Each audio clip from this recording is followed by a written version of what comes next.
How are we doing? How's things? Happy 4th of July. Happy 4th of July to you lovely Americans that are out there that celebrate. Here's to you. Cheers. The first sip. It's always the best. It really is. Right, back into Fishing Planet. This morning. That's the plan. How you doing, Quack? How's things? Hope all is well. Obviously, it's early hours for you, but technically it's the 4th of July, so let's raise a glass or a mug. Cheers. Glad to hear you're good, buddy. I am glad you're well. Right, Fishing Planet is what we're doing. Let's get the game screen on. Let's make sure everything's working as it should for a Saturday morning stream. Pretty tired, won't lie. But what I can say is it's blue skies in Essex, sunshine all round as well. Why not, eh? Why not come to Fishing Planet, where actually apparently there's a sale on. So everywhere you travel, everywhere you go, eh? It is cheaper apparently in this game. Well, I don't know about completely cheaper. So maybe the Renaults, the Arthurs are cheaper. I don't know. It's kind of fitting for you, is it? But everything being cheaper.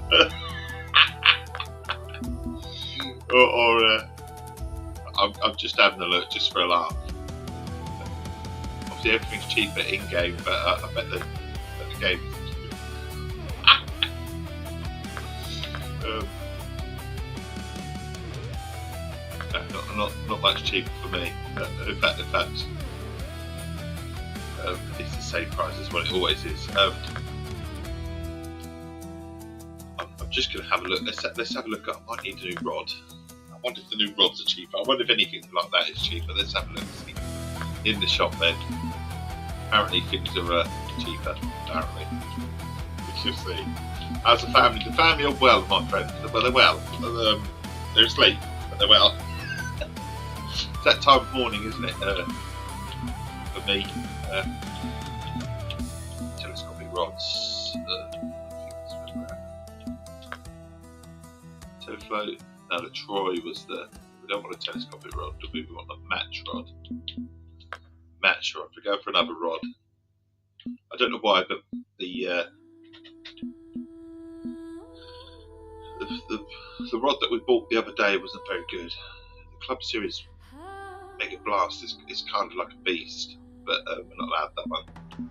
We're looking for a decent sort of rod that can handle decent stuff. Here, so the Phoenix 12 is a much stronger rod than maybe the Neuro that we've got, which is struggling.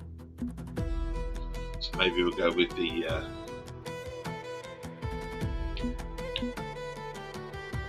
that rod. It's going to cost me some coin, but we'll take it. Another Phoenix. What about some lures as well? We're quickly sorting ourselves up. Get the Twitch screen on as well. I want to hear myself back on playback as well. That'd be good. That will be good. Sound in the game. That's good. Naturally, my voice. There you go. My voice as well. Look, there you go. So now we're looking for. We've got decent reels and stuff. So we've got a rod. What did I say we were about to look for? Oh, we were going to look for a bobber, weren't we? That's what we were going to look for. Bobber. And a common bell as well. So we don't fancy a Christmas one. I mean, it's night time. We're good, but I don't need a Christmas one. It's not that time of year at that moment. If I had to choose between making me happy and others, I'd choose others because it makes me happy to see others. Exactly, it's how it should be. As well. They say people pleasing isn't a good thing, don't they? But I can argue with it. I'm quite full. Just been Bitcoin for one of them. I need Bitcoin for one. Okay, so we've got our paired floats. Okay, that's all we can do then, really, is our paired floats. Okay. Right, I think we're about ready to go where we're going to go. And he says that as he wants to set the new rod. Hang on. That's so 1, 2, 3. That was the one that wasn't very good. So we'll discard the and equip that part of it. Then we have to go home because we have to choose our new rod, which is the gone in there.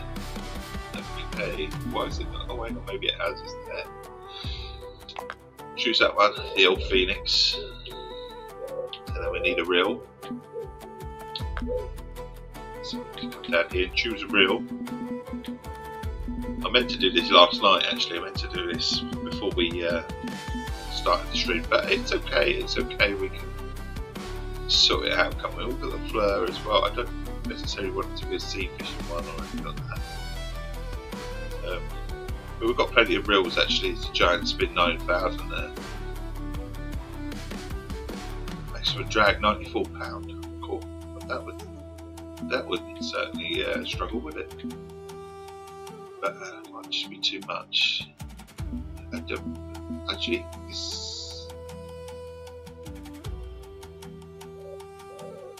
should we put it on? Let's put it. Oh, there your backpack is full. Okay, backpack is full apparently. I have a reel in here. I have a beamer. I didn't even know I had one in here. Beamer, £14. Okay, let's put that on. The beamer will do me. What about some mono then, or some reel, or something like £12 line test mono. That'll do me. At 250. We're about 250. That's good enough for me. It's good enough for you. It's good enough for me. Definitely. Right. That one.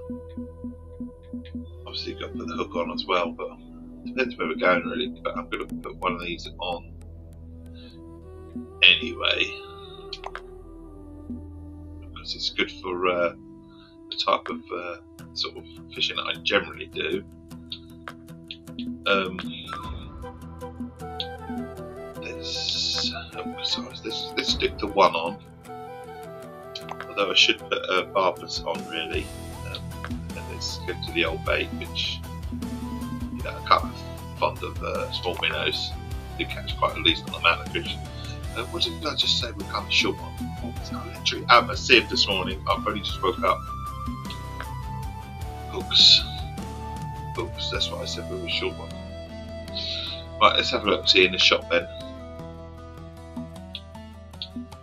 Might as well pick up all your gear to start off with.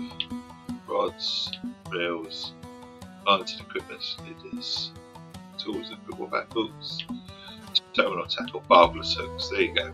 Barbless hooks. Everything's expensive.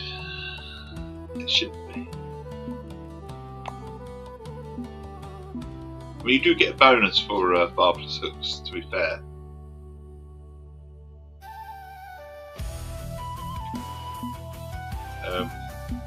It's just what size do we go for? So number 10, we don't want number 10. Number 1. Got some number 1s already, so should we go fake coins here, and I really shouldn't. Go for a mega fin number 2. And we'll go for a number 4 as well. Glad that they're going in my backpack. That's the thing. Ooh, and look, let's go to the glide then. Now let's identify where we're actually going to go fishing. I did fancy a new lake. We went to Falcon Lake yesterday and really enjoyed myself. Went to Everglades, had lots of fun. Everglades might be really good, and Emerald Lake, because it's so cheap as well to go. Rocky Lake.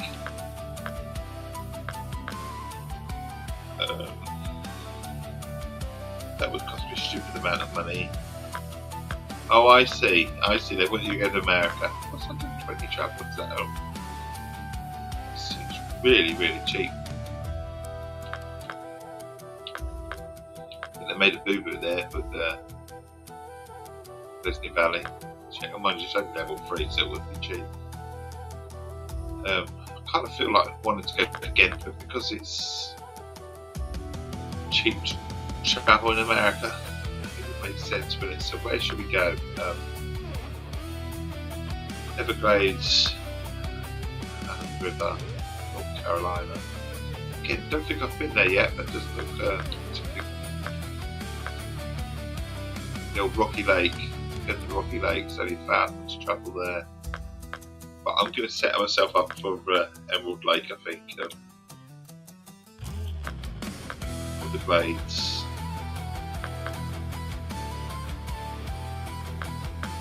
With the Glades, maybe.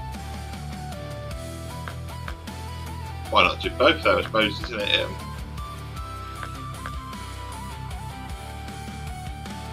Could literally farm fish.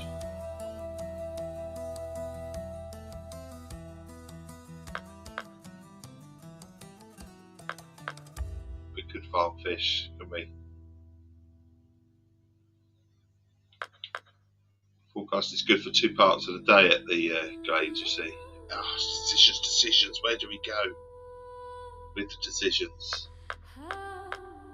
We had a lot of fun at Falcon Lake, but obviously it makes sense that the things that are cheap are the American stuff.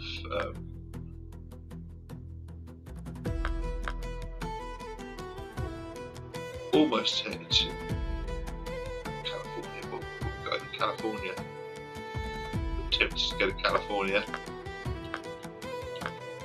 Shoot, it cost me a stupid amount of money to unlock it as well. Just out of interest.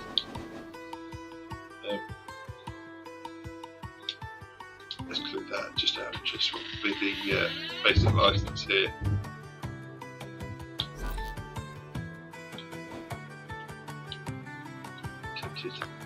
Tempted to unlock a stupid amount like that. I got through 18,000 bacon boots.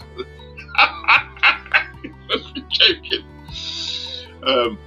As tempted as I am, no. So we've got Emerald Lake. I feel that we've got plenty of fish to get here. So what we've got on missions. There you go. So daily mission. Explore was daily missions, just out of interest again. Catch fish, over trout, catch white moose, catch fish more. So that's easy to think that we could do that quite easily, but I also can catch plenty of fish. What's the Falcon? So that's definitely. I want to go to Falcon Lake or White Moose Lake. I've not been to White Moose Lake, but I'm not interested in going there just yet. So I'm still on the Emerald Trail, or the Everglades. We've got 2 actually with the Everglades. Catch both in. Catch a common snook. Or we can catch the Everglades, or we can try and finish off the Everglades. Let's just do the Emerald Lake. Let's farm some fish at Emerald Lake. It's cheap. Let's go. Emerald Lake it is. We've certainly come here. Fish here. Tim, how you doing, buddy? How's things? Because it's low travel on American stuff, we've had our arm twisted. We're going to do Emerald Lake. That's where we're going. Pretty good, buddy. Pretty good. Woke up all right this morning. Where's the old cannon? Past the cannon. I think I have a cannonball. I don't know have it on me. I don't know. I think. But, is there a cannon still around here? There is. Come on then. Let's quickly have a look. Fire a cannon. It says shoot. Nothing, you get nothing. Pointless. Pointless. Lots of people on the quay. They all know it. Look, I've got my boat over there as well. But I'm here now. I'm here. Yeah, you set your run up, buddy. I'm going to do the same with mine. I know where my marker is. We're room for one more, but they'll have to be. They'll have to be. There you go.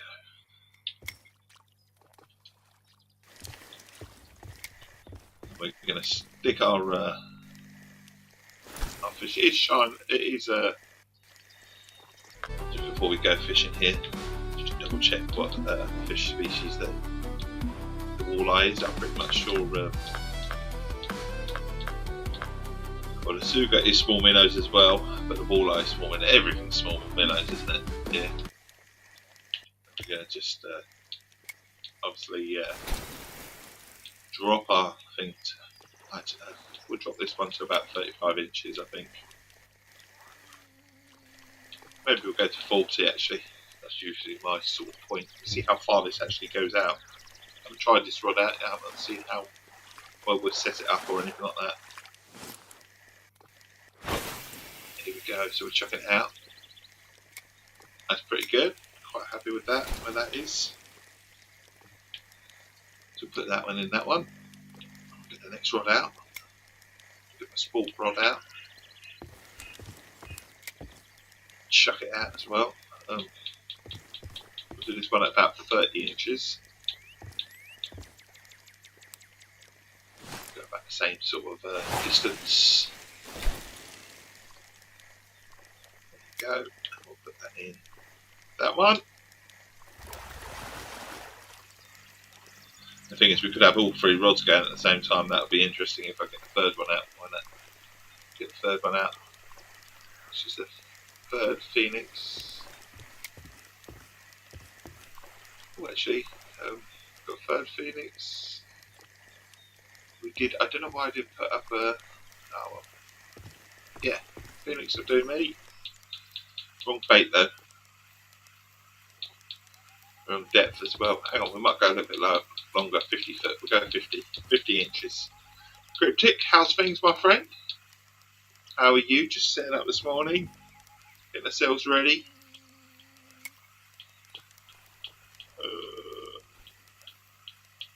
Wrong time of day, obviously, but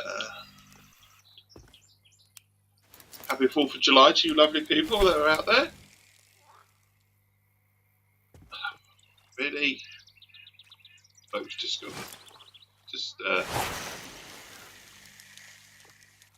Oh, I just missed it.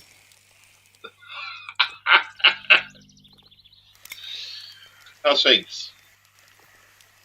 Right, we're out. So we've got 3 rods out. It's first thing in the morning, so I'm not too worried at the moment. It's not the right time of day for fishing at the moment, but we might catch something. Who knows? We just set ourselves up at the moment. I see these lovely people catching the fish at the moment around us. Everyone's jumping here. I expect the American lakes to be quite busy because one, it's 4th of July. Which, you saw the map? I did see the map, my friend. I did, thank you. I did reply,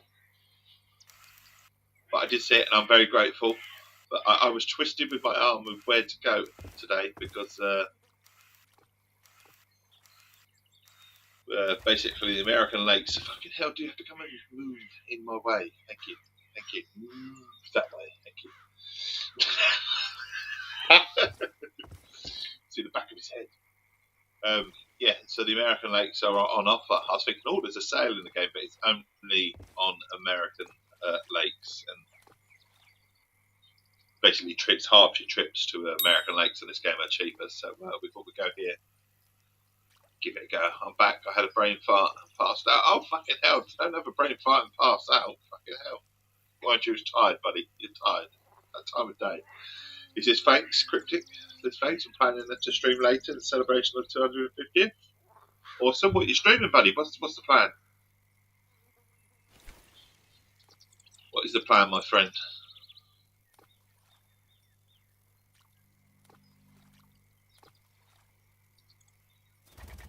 Anyone got any celebrations planned for, obviously, later on today for you lot, because it's cracking earlier hours, isn't it? But do let me know what you're streaming there, Quack, as well, and Cryptic. That'd be awesome. Cheers. We did have a small bite.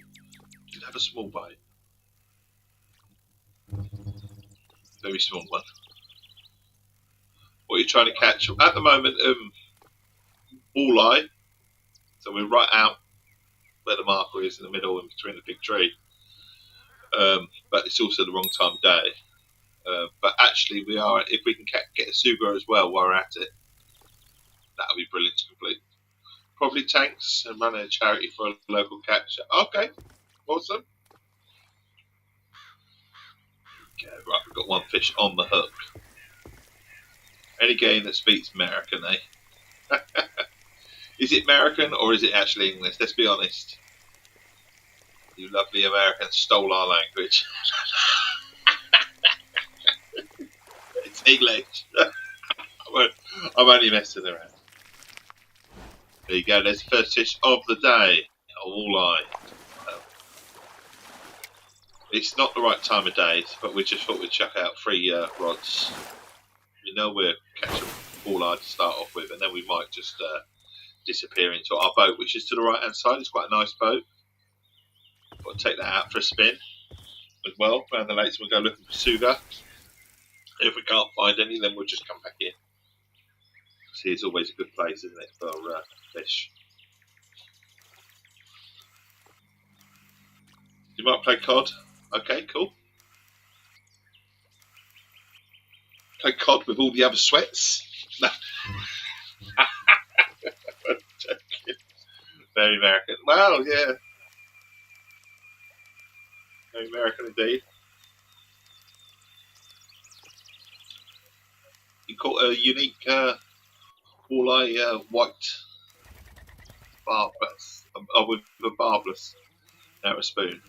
1.0 hooks. I think the 1.0 hooks is the right way to go. So we've got the one hook on, and it's purple. Oh, ooh, very unique. Very unique. Obviously, we'll get some. I should have some American facts for the day, shouldn't I? It's Essex facts because I'm from Essex, and that's what you're going to get from me. You're going to get all the Essex facts, but there will be 1 or 2 little American things in there, because we are responsible for the 5 American presidents that come over on the Mayflower. Got a lot to answer for. They're very descendants from Essex, apparently. So it's a bit of Essex in America in some of your presidents. You meant purple. I got you, buddy. I got you. As I say, it's wrong time of day. I'm aware of that. We could change the time of day, but I kind of feel that with 3 rods out there, we might just catch something. Also, with it being the wrong time of day, who knows? We might even catch that suga. Although I feel the sugas are right in the back of the lake, apparently. In which case, we would have to take a boat. The purple lure. Go with the old purple lure.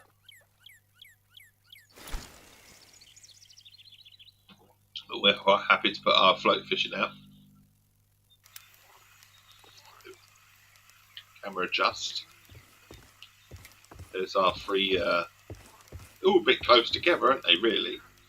To be fair, that's a bit silly, isn't it? Maybe we'll pull this one in, and we'll chuck it out to the left. That would make sense, wouldn't it? It'd be silly to put all 3 rods right in the same area, wouldn't it? I mean, the length is fine. Oh, check that out. Oh, come in here. We've got a little ting. Got a little ting here. Yeah, bite. Something's coming close. Wasn't expecting it there. Got very big. But we'll take it. A trophy yellow perch. Look at that. Not bad going, is it? Oh. We don't expect everyone else to celebrate our holidays, but everyone will know when we are. Indeed. But there's no harm in being loud and proud and, you know, big country and that. I don't, you know, as a Brit, I feel when the UK, the Scots do it with their knights, the Burn Knights, the Welsh do it with their knights, the Irish do it with their knights, and their days and stuff like that. But us, you know, it's George's Day in England, if you like, is not really celebrated enough. It's almost like we're ashamed, and there's nothing wrong with a bit of passion and celebrating. Less purple, more red, white, and blue. Indeed. Right, let's get the this one up. I'm just going to try and just adjust where we're fishing at the moment a little bit. Might leave one out where we are. In fact, this is probably the wrong rod. I was going to try and go one out there, one in the middle, one to the right. But also, I know there's a place out to the left by that. Don't forget, we're looking for sugar as well. We are looking for sugar, so it wouldn't be too bad to chuck it out here as well, would it? See what we get over there. There could be something over there, couldn't there? Also, we might be about the wrong height in terms of depth and stuff like that. But that might be good, but I don't know what depth we are at. Let's have a look, see. Just experimenting a little bit at the moment. Oh, oh, oh! Something's caught our eye. Something's like, oh yes, I love that. Lunch. Again, I'm not expecting a walleye or anything like that. A redfin pickerel, I'll take.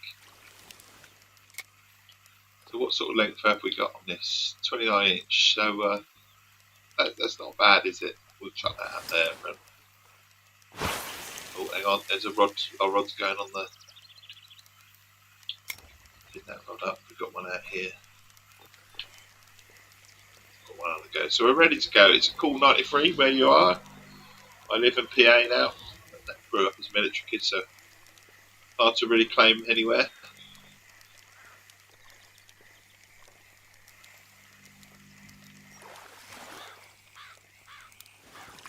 And he says, oh well, there's the walleye.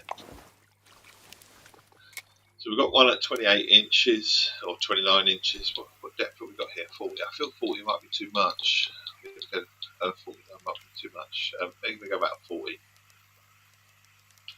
Try this out in the middle.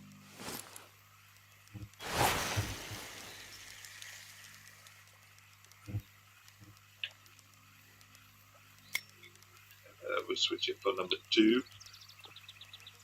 Just adjusting our rods at the moment. It's a cool 93 degrees. That's a cool 93 degrees. Felt that. Cool 93 degrees. That's not cool. Mind you, it might be cool for where you are.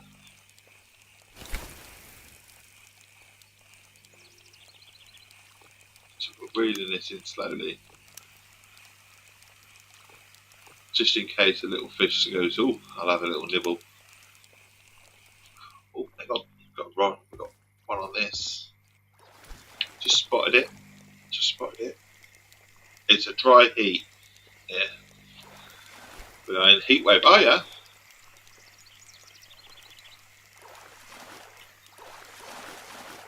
It's as hot and nice, is it?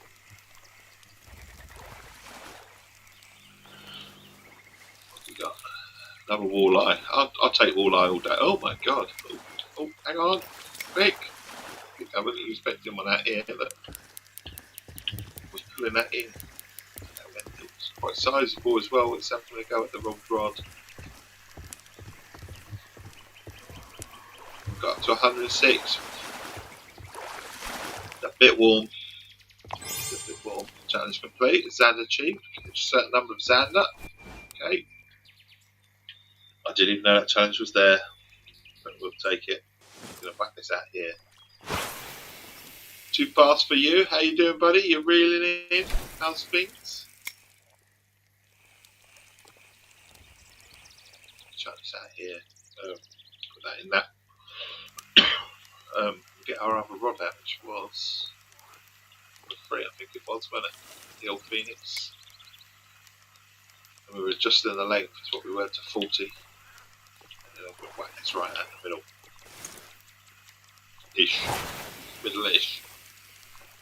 It didn't really cool down overnight, nah.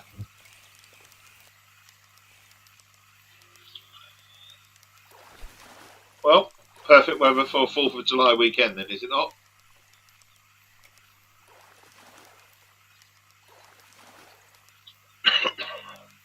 We spent a few years in Georgia. Humidity made 72 feel miserable. Welcome to the UK, my friend.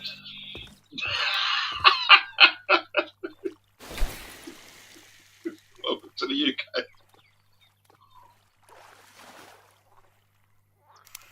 It's the humidity that kills you.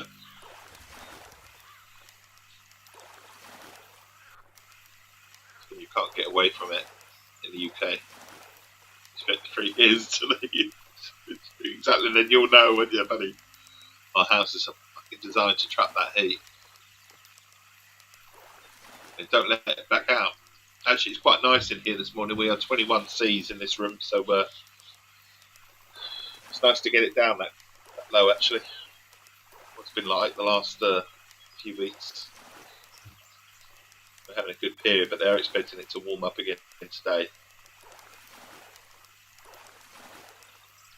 But nothing to like it was the week previous. So we're expecting a high of about 28 today. So nothing. It's quite a pleasant day actually. It's about what I can cope with.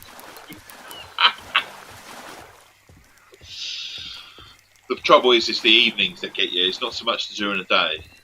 It's the evenings when you're knackered and you can't get away from heat and you can't fucking sleep. You know, that sort of stuff. That's what does you. Right, bringing it in. Bringing it in. Got catching plenty of fish at the moment. A young northern pike. I'll take it. Catching a few variety of fish as well out here at the moment, so that's good. We've got our hook slightly sort of higher up, if you like. So it's about 28 inches below, so it's still quite a fair distance under the water, but not as much as our other 2 rods. But we've already had 12 pound of fish, so we'll take it.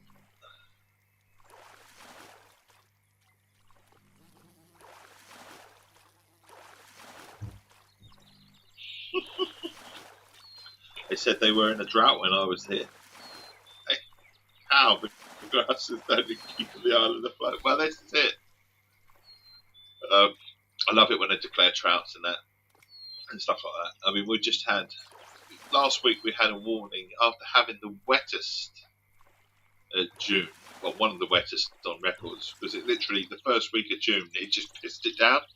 I think we had like a month's worth of June's rainfall in about a week. Trouble is, the rest of the month was quite warm, certainly towards the latter part of the month. And I suppose it isn't raining, but I'll have to have a look at when I go to places like Alton Water and stuff like that, the reservoirs, for a nice little chill out session. The lad walk the dog round the big lake. I couldn't do that these days. Sit there with my chair, let him do the work.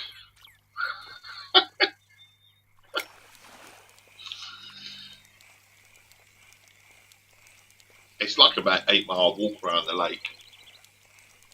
And as anyone knows, I've had my spinal issues, and certainly recently, even more so. So I'm being very, very careful at the moment. Oh, we've missed the bait. Was it? I didn't even see the rod move.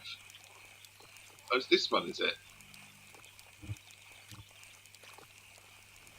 Was I late with that? I didn't think I was late with that. I didn't think I was late with it. Obviously missed it. I didn't think I was late. Right, go rod 1.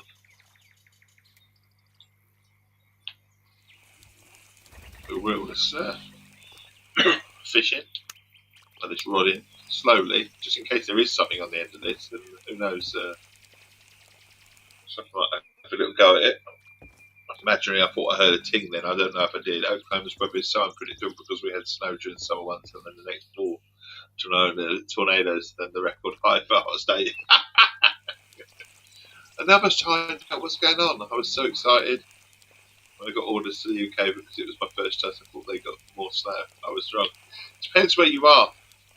It does depend where you are in the UK. If you're in Scotland, sort of up in the you do get quite a bit of snow up in the sort of top edge of Scotland. But yeah, the UK, we don't get that much snow. Oh, we definitely get no snow.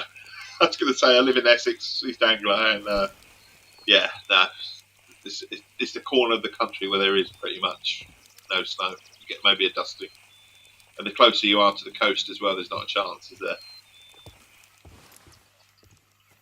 Right, we'll shut this out again. I don't know which rod it is that's saying that we missed the. I'm going to have to reel this in really quickly. Apparently we missed a bite. And I don't feel that I did. Well, I won't argue with the game, but we must have done. Right that out there. All that's left to do is whack the first one out, isn't it? I suppose. Whack them out together. We can see if a rod goes, can't we? Keep an eye on the rod. Yeah, East Anglia is not one known for its snow. It is actually known for its sort of nicer part of the UK in terms of weather. So wind-wise and stuff like that. It doesn't really get windy around this way. I mean, it can do, but not compared to the rest of the country. If there was a bit of bad weather, we are more sheltered where we are here. Definitely more sheltered than in the East Anglia. Take that, either that's a good thing or it's a bad thing, isn't it? I see it as a good thing, but I'm one that also likes a bit of interesting weather, and I like a good storm, and I like a bit of windy day and stuff like that. And I don't really get enough of them where I am in Essex. So, but obviously, I feel safe as houses, if you say. Once I've got the time and money, I'm going to go to the UK and come by and say hi. Hi, indeed. Cheers. Essex is a wonderful place. Cryptic, where were you in East Anglia? Where were you based? What places did you go to?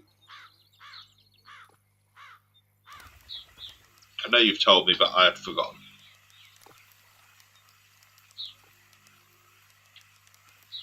I'm very fond of East Anglia.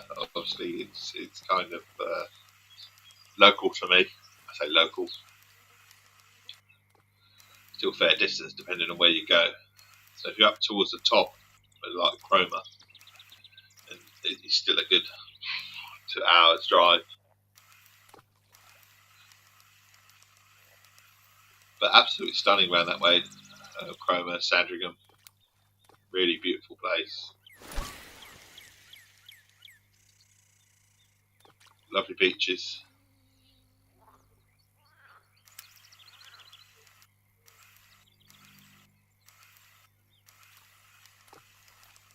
I shouldn't be bigging up over county, should I?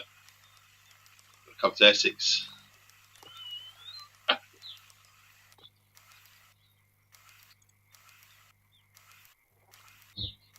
We'll show you a good time.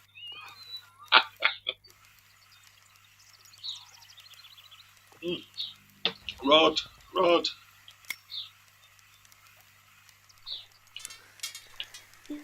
Big fish-ish. Oh, he's quite big actually. For the rod's struggling. What?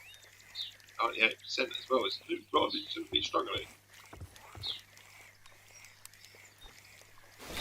You go to Lake Texoma to go pop fireworks. Like, oh, okay, cool. Was this one big barbecue or something like that, or an organised event?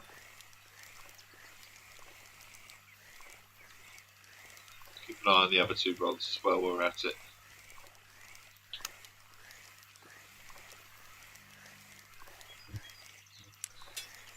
Reeling this in. It's bobbling all over the place, this fish.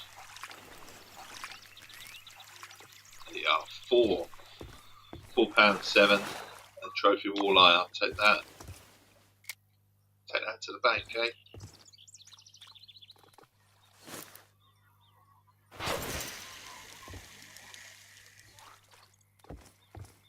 Might actually catch a, who knows? We might get Suga. That's not exactly why I'm here, I just figured that we'll put it up. Because if we go really after it, we'll have to probably get in the boat.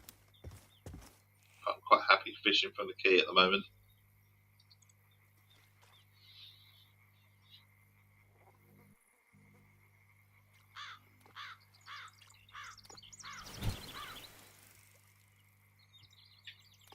I don't know why that bloke's hired a boat just to go fishing there. Or he's got his canoe out. It doesn't make sense.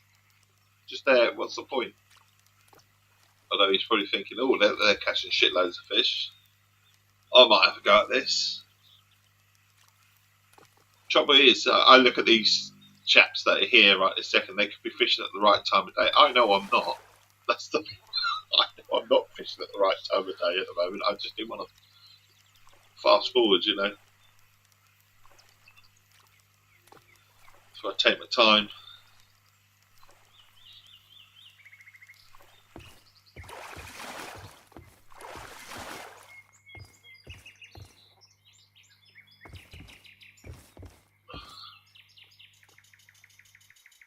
I might fast forward in a minute, but then that'll mean the fish has been out there for ages, won't it, if I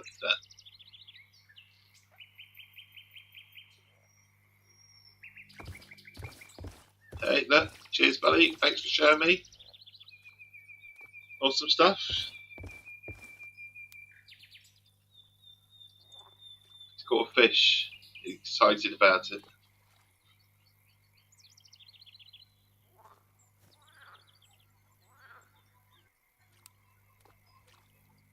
Give some Essex facts from me as well. So you've got Haunted Places, the Fox and the Fiddler pub in Colchester.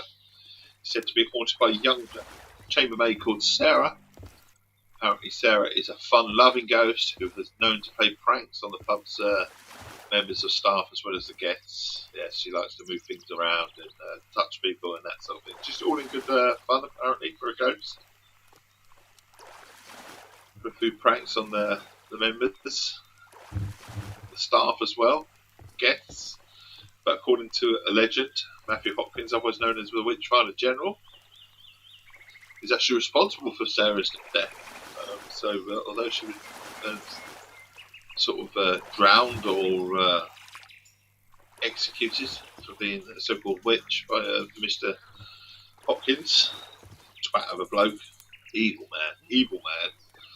Obviously Sarah must have not been hold too many grievances.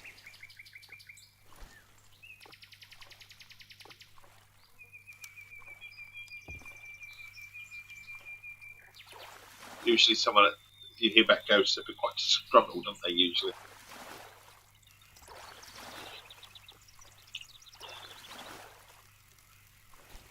Beginning to wonder whether to fast forward the time we could do. We'll bring this rod in. So we've already had £17 worth of fish, it's not bad. First thing this morning.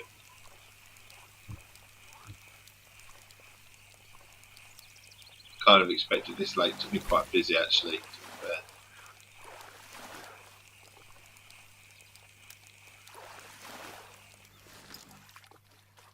One by one we can reel these in, so they are, those are a day. Yeah, that'll tell us the time of day that we should be fishing. So we should be fishing about 1 o'clock-ish. So that we can do. It's past all the time to about 1 o'clock.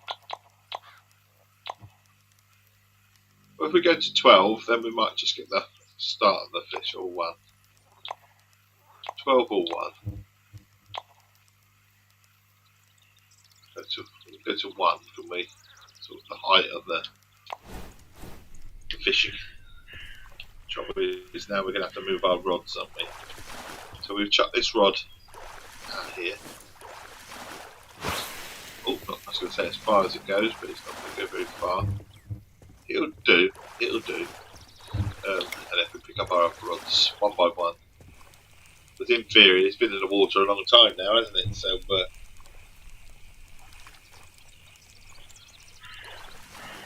minnows would have surely not been at the best right now. So what sort of depth have we got here? We've got about 40 inches. So we'll chuck that out there as well. Chuck that way out, way out. And then we'll put the other rod in as well. And then we've got, oh, there you go, look. Have to remember to catch, oh my god.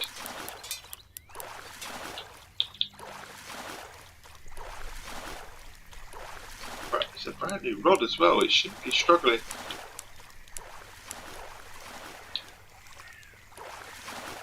Decent sized fish on this.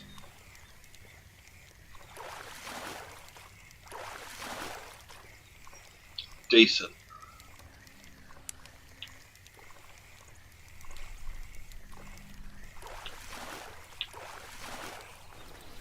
What we got?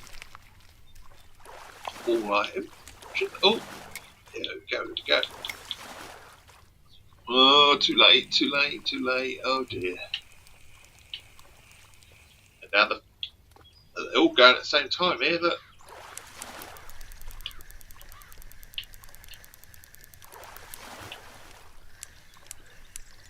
All going. Good fun. Good fun.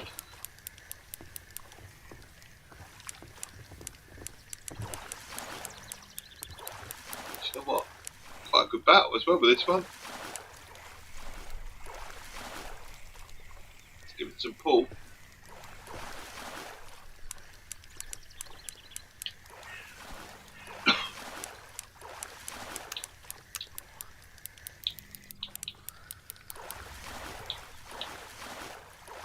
Increase the tension on it a little bit. Maybe decrease it now because let's pull it back.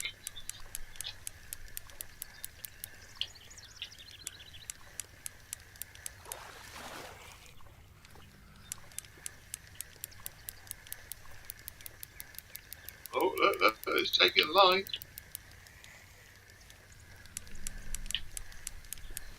Might lose this fish, you know.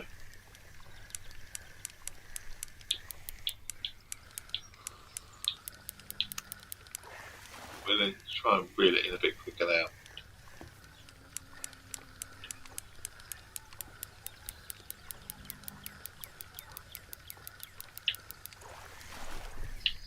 So quite a good fish on this. It's the 70s, it'll probably come back to the 80s again. We're winning the battle at the moment. Well, we were winning the battle.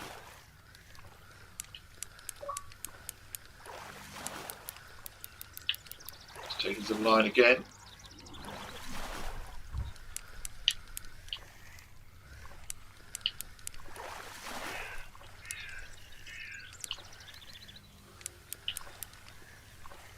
We've got it, we've pulled it in. What is it? 4 pound northern pike. Okay, quite a big pike then. Quite a big pike. Right, let's chuck this one out to the left.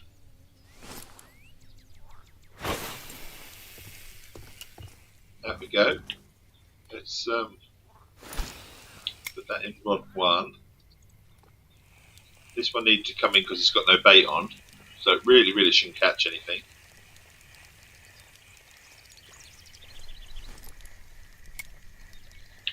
And we'll chuck this one out there.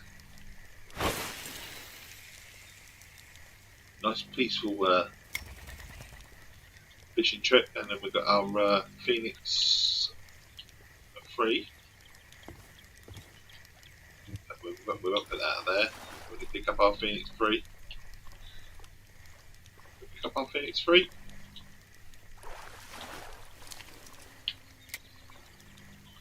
What sort of length have we got here? What is it, 40 inch? So what we'll do is we'll chuck that out in the middle quickly as well. Quick, let go, quick.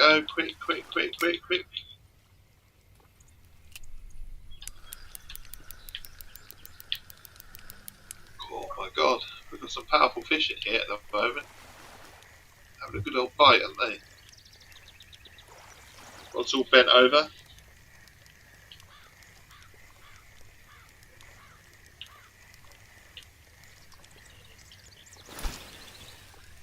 Certainly catching plenty of fish. Maybe not the sugar, but I figured that'll come eventually, the sugar. What we got? Another chain pickerel, which is good. So we'll chuck this out here again.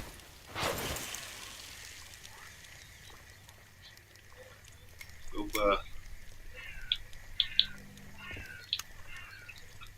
swap it for number one because we didn't actually push as far out as we. Oh, we got a fish on it as well. We've got a fish on it, and before we even, I didn't even hook this one.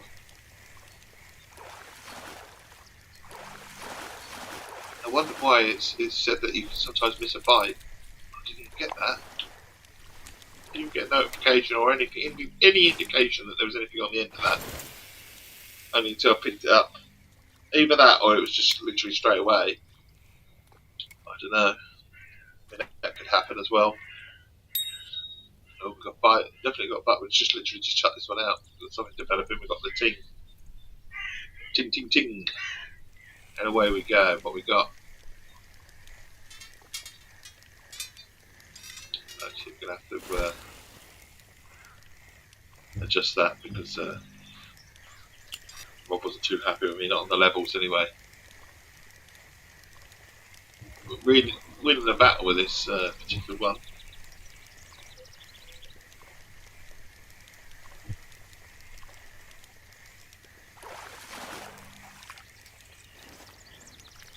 What we got?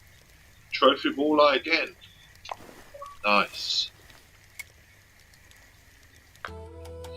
Let's look at our settings quickly, very quickly. Game controls. Here we are. So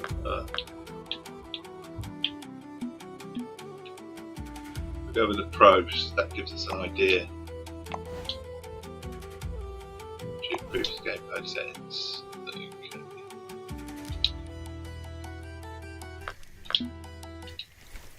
Now we should have an idea of how we're getting on in terms of the rest of our rod and attacking on the rod, being careful and stuff like that. Because the way that we have it beforehand is only actually one dial. Now we can see all three, so we can know if we're actually putting some effort in with the reel when it's tacking on the reel or the rod or the line itself.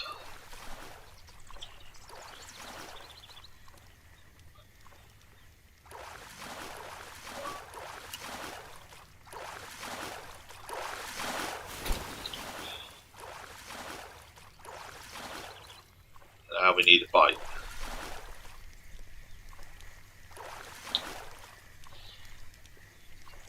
Need one of our rods to go right.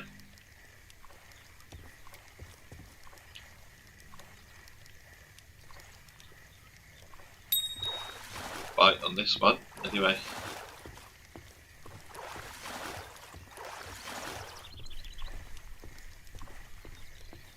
We're watching the other rods as well. Okay, we've got something on this. So line is where it's struggling the most. This should be about right, not so much the rods, not so much the reel, it's the line. because the line is only an £8 line. So in theory, that's where we might struggle. I mean, it should be able to pick these in, you know, no problem. Don't get me wrong. Whack this out.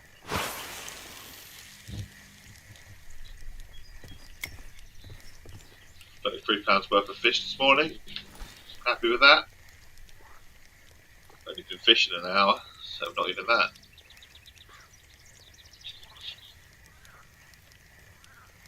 Got my cup of tea. Got some absolutely wonderful people that are in chat as well. They've been chatting away this morning. Lovely Americans who were ready for the old Big Bash later on today. It's the 4th of July weekend though, isn't it? It's the whole weekend, it's the whole celebration. And Fishing Planet is celebrating as well, not only with its 4th of July events, which we fired the cannon and got fuck all, which kind of half expected to be fair, but also with the fact that if you go to an American lake, it's really cheap to travel, in-game currency, so of course you've got to do it again. I might change one of my lines to leeches and try and go after the Suga though. I don't know if I have any leeches though, that's the only thing. Have I caught the new Unicommon Rudd yet again? Is it a new fish? Is it Tellybush? Is it a new fish that come to the game? Is it part of like a new update?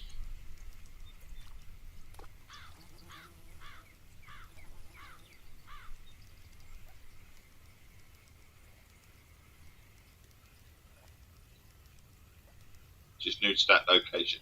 Okay, what device do you play on? Your PC, Xbox, PlayStation? Because I haven't caught it, and I'm half expecting you to say PC. Oh, PlayStation. Oh, okay, cool. That's good because I don't believe I've had an update for this game or anything like that. Because I know there's an update, a big update coming for the game. Where you get like a little house.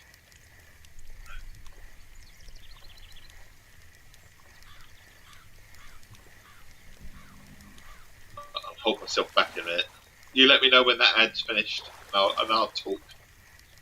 According to my screen, it's finished, but you know, on Xbox, in general, we're expecting a big update. On PC, they've had a big update on PC where you get a house and sort of you get a place where you can put your plaques up with your famous fish that you caught and sort of that side of things. And that's coming to Xbox and PlayStation. If that's come to PlayStation, it hasn't come to Xbox already. That'd be my thing. And I don't know. I've not been to Ghent. I was tempted to go to Ghent today, but because it being the 4th of July, all the American locations are cheap to travel to. So hence the reason we came here for a bit of farming.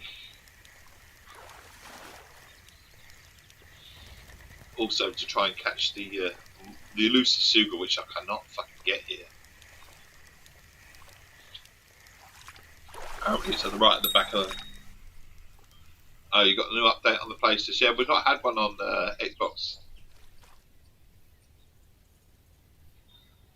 So how's the little house then, and the sort of place where you can put your plaques and stuff like that?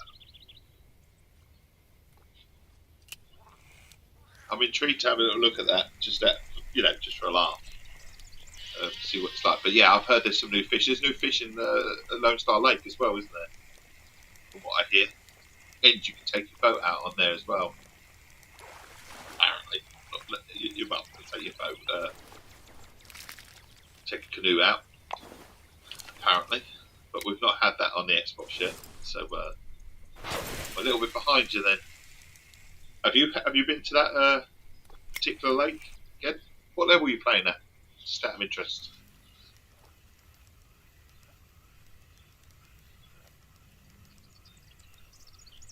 It's cool, nothing too crazy. Cool little trophy room. The new Lone Star Lake is sweet though. Okay, cool. Is it big?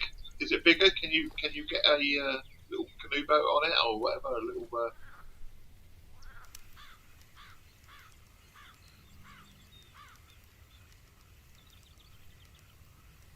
Did you actually get a console update, or did it just update in general? Was it like a full sort of console update, or just you loaded it up and it was updated? I'm looking forward to when it finally drops on Xbox. Quite happy to check out Lone Star Lake as well. There's new species in there as well, isn't there? Apparently.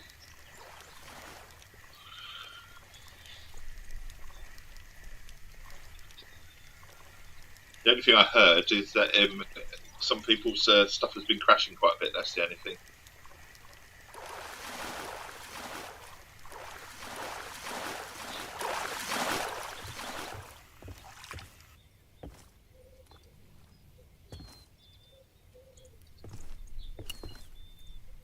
It's maybe double the size. Okay, cool. It was a back to basics update. We've had an update since then to clear up some bugs. Okay, cool. Does the other one is as well? Someone says it feels like more like real world fishing. Does it feel much different in terms of playing it beforehand?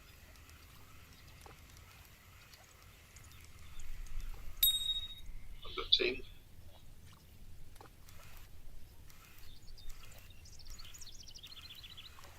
Nice little bite here, hopefully. The other two rods are catching fuck all though, aren't they? It was crashing excessively, but much better now. Good to hear.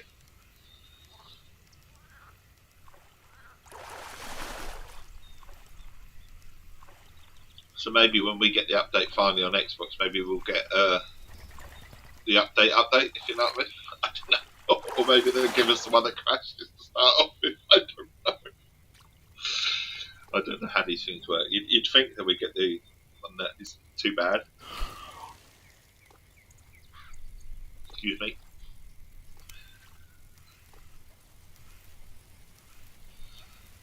Warning.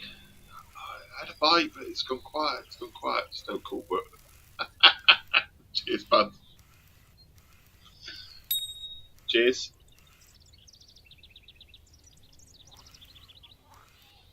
Right. Hopefully we've got something. Got 3 rods out there. I should bloody get something, shouldn't I?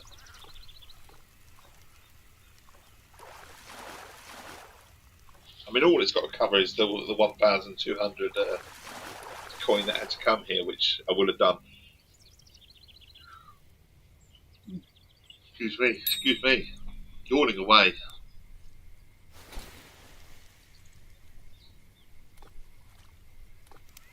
A couple of little bites, little tings.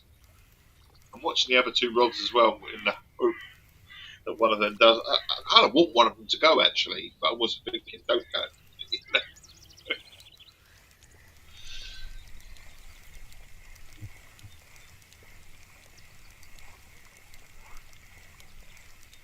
This is not actually that big as it is, coming in quite nice and easy, this one. That's it, I might just change this to leeches, but I don't know if I have any leeches. So it's a small walleye. Okay, do I have any leeches? This would be interesting. Because I'm after the Suga as well, and Suga like leeches.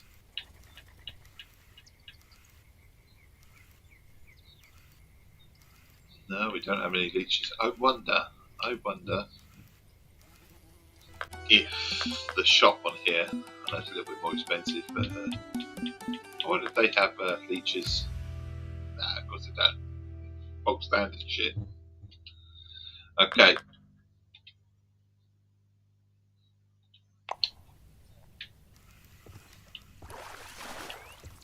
We'll whack this out here then. I might pull the other rods in a minute, just give them a chance. Anyway, who knows? Right, on reeling them in, we might actually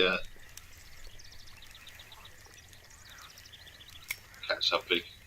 Sometimes that happens. Got 2 rods coming in.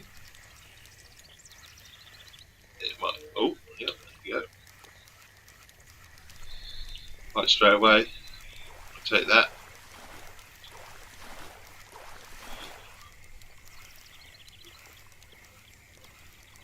happy with that.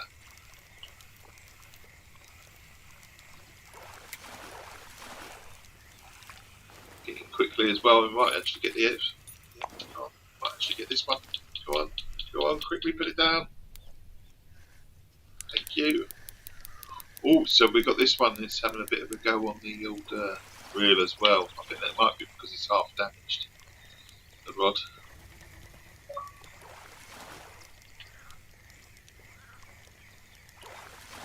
Going out here.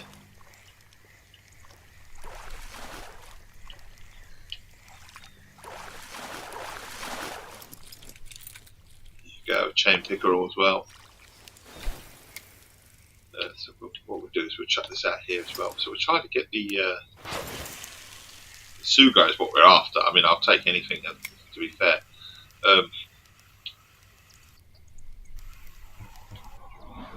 Get the other rod out, which is a Phoenix.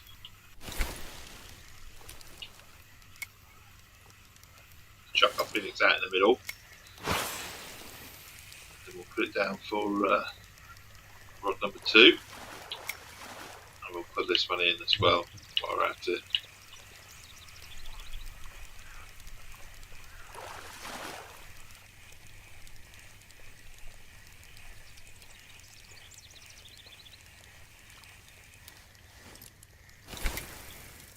I'll just change the hook to barbless. I should have done that already.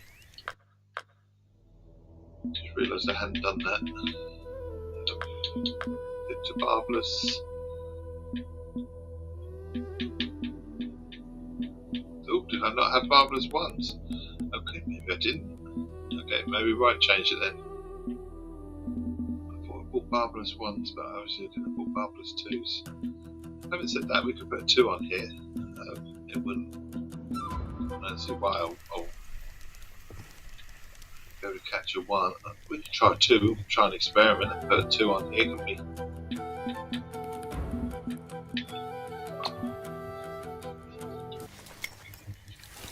Experiment, chuck one with a 2, see what happens.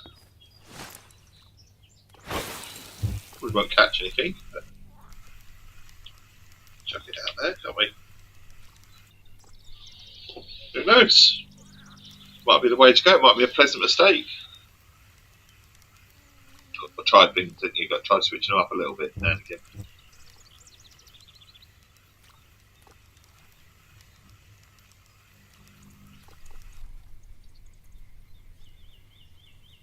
I was tempted to go to the Everglades as well. It's one of my favourite places to go on the game.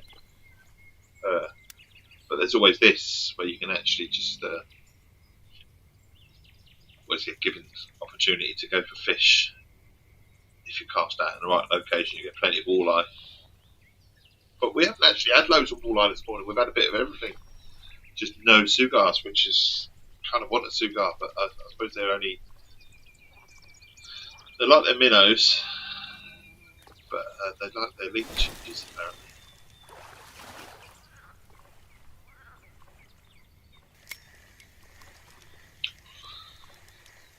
There's a bit of Essex history for you. Boreham's New Hall School was one of Henry VIII's royal residences after he bought the estate from Anne Boleyn's father. Named Belleau Palace. His royal arms can still be... Oh! Missed it. Oh, they're both going now. I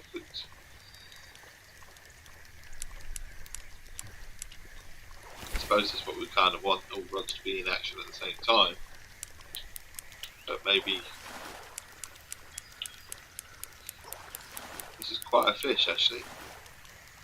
Rod's struggling a little bit. I mean, it is damaged a little bit, but I say it's struggling. It's more within its own. It's only in the yellows at most. Unfortunately, that fish is going to be gone on the right hand side. We've missed opportunity. Missed opportunity, I think. Yeah, it's going to time out the minute we get there. Go on quickly, trophy picker all then. Quickly. Yeah, the bait's gone. Just when we got there. Okay. We were there. we'd arrived and then yeah, missed it. But hey, can't complain. You know, it was a trophy fish on the other line. Had to be caught. Trophy chain pickerel.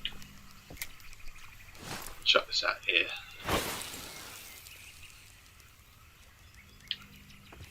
Chuck it right out.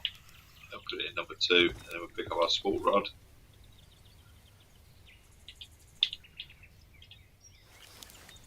Lure 12. Chuck it out here as well.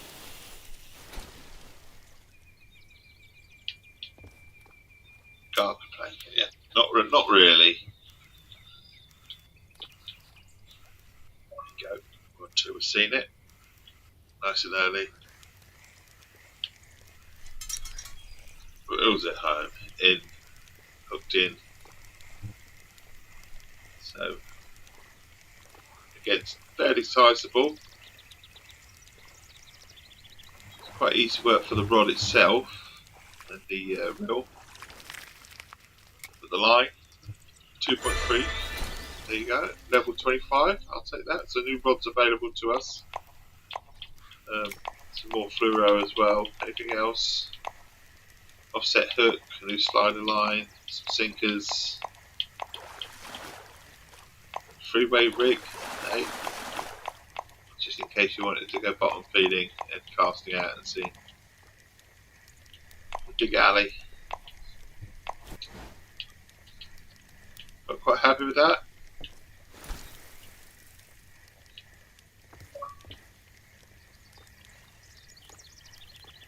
Go straight down the middle.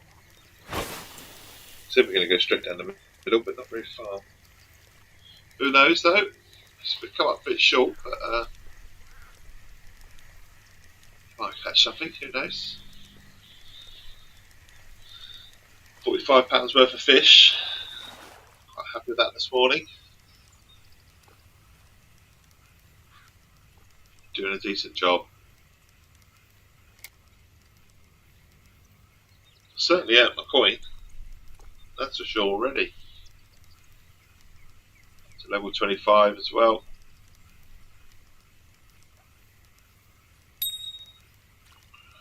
See, sometimes I figure this would be a bit short, but we've got a bite. We've got a bite happening.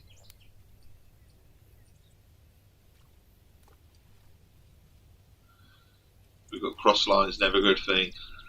As well, not real life anyway.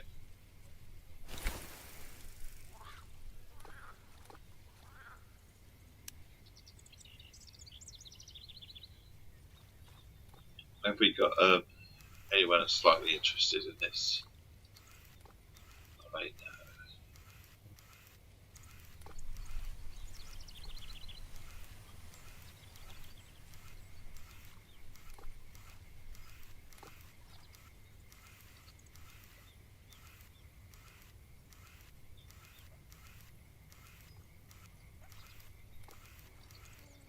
I'll just give it a tiny bit of a reel in, tiny bit, just give it a bit of movement. I mean, this fish might have gone already.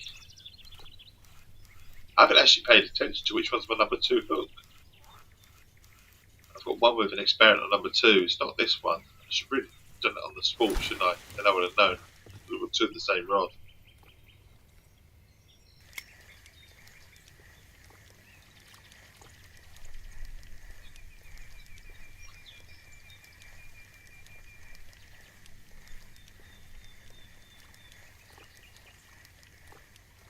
Maybe we'll just give it a tight, just in case there is something still here, but I've got a feeling it's gone.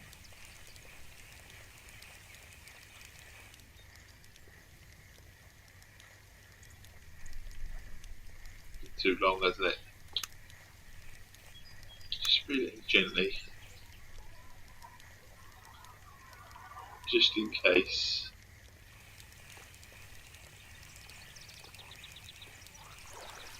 Very gently coming in. Just in case something follows it in. So I'll have it.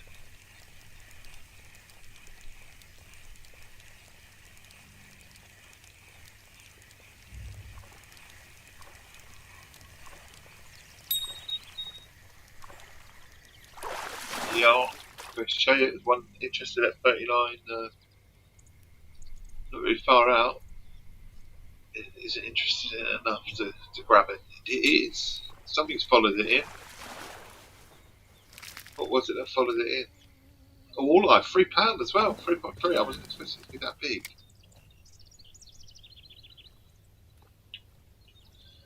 So we'll do number 2. This is number 1. So we're going to just sort our lines out now. We're going to put number 2. I don't like the fact that this is crossed over.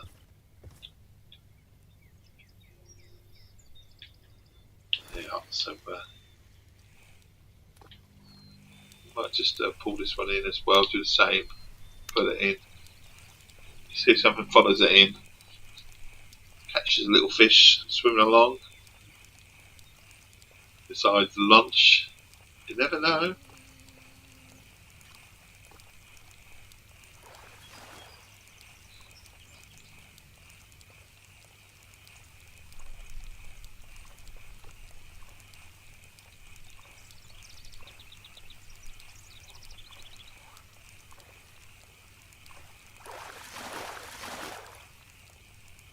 Be surprised how many fish sometimes you catch really shallow after just reeling in.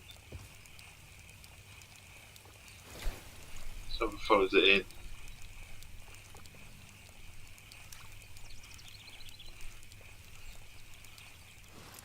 There we go. So what sort of length have we got? Maybe we'll go a bit deeper. 35 inches on this one. Just go a little deeper. Whack this out as well.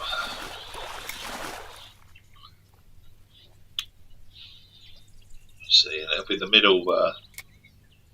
So we'll get the cross lines here. We've got here.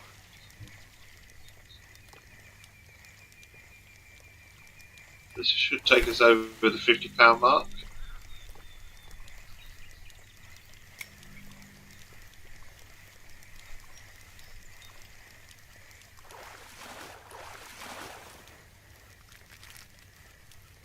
A walleye. So again, that's plenty of coin. I'm just gonna whack this one out. This one, wait. Just get the other. Nice, look. It's all good. It's all happening. It's all happening. And it's real. I've definitely seen it. It's not huge, but it's a fish. It's a fish.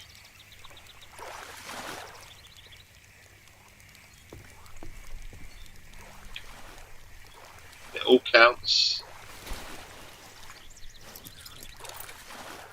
The old crappie.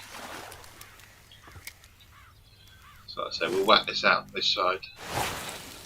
And I'm going to eventually pick up the one with the hook too.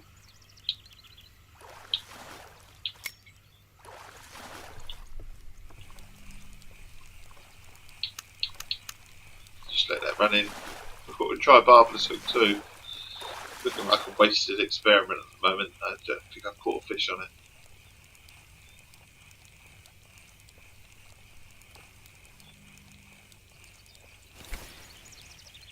Might chuck this over towards the right as well.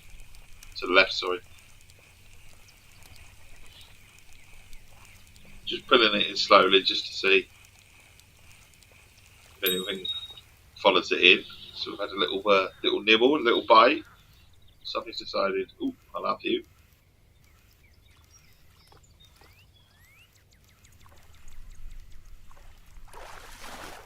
But it's developing into anything, that's the thing.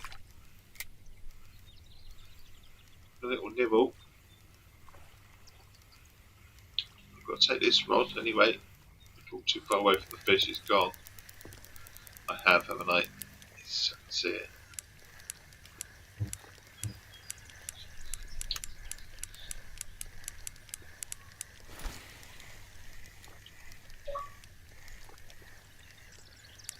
Decent sized fish on this one, hopefully.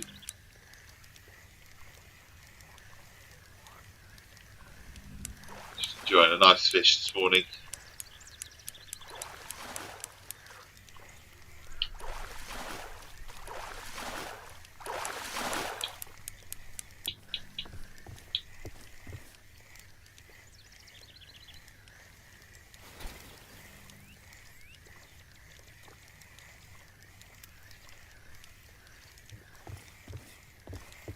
buy some leeches though.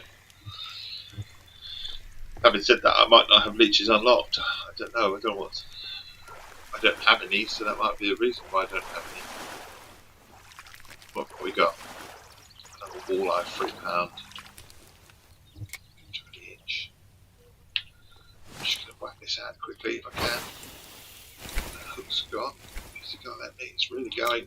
Come on, pick it up quickly. I have got it.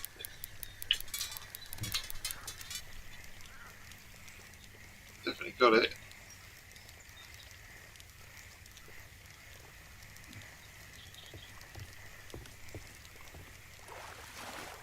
It's coming in.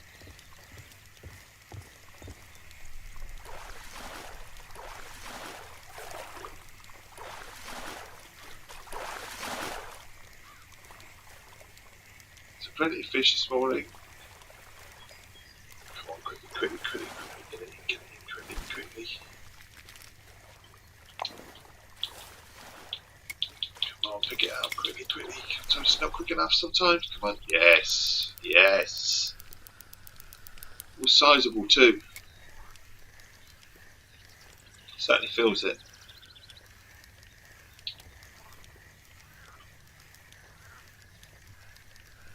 No sign of the Suga yet though. We were going for Suga.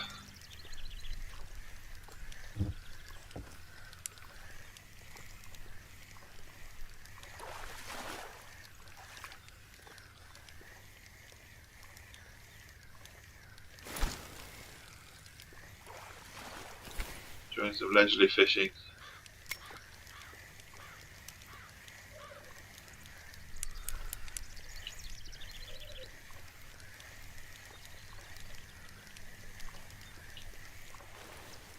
Right side of us, what we got? Another 3.4 walleye.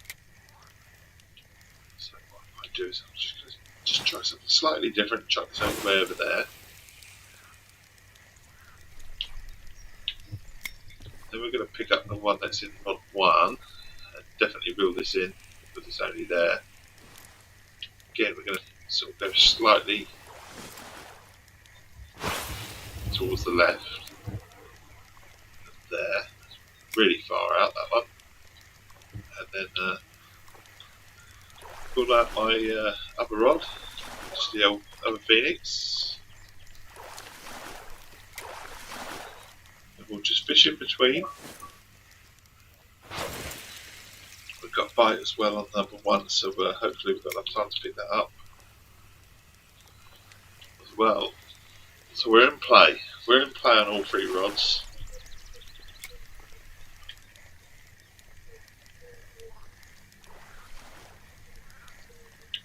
A successful fishing trip so far.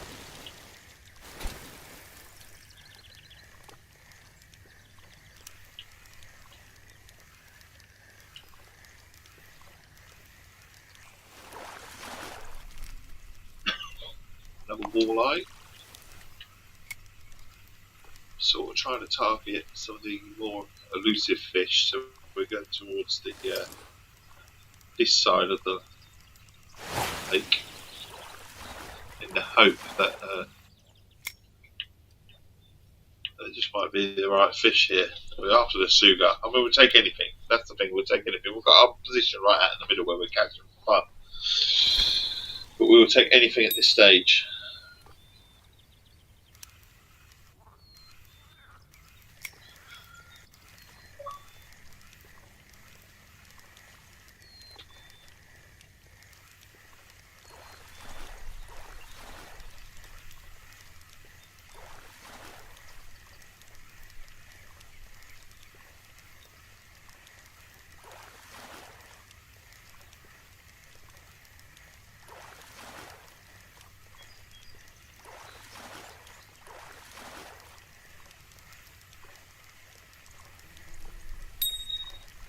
Got a bite on this rod as well. Well, I say you've got something interesting, not a proper bite yet.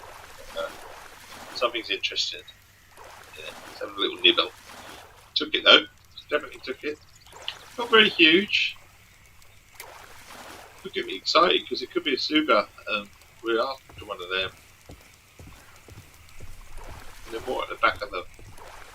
river, but quite happy to catch something different as well. Redfin pickerel.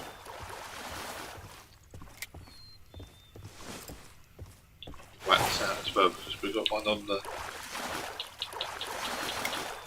this rod.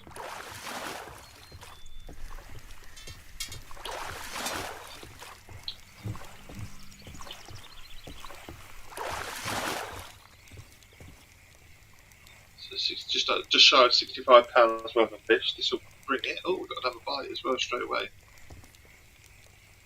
Bring this in quickly then. Really, really quickly. Trying to ring it in as quickly as possible now. We're all like, pick that up quickly. Are we going to lose it? Are we going to lose it? Try and pick it up in time. We've got it. Got it. Take it.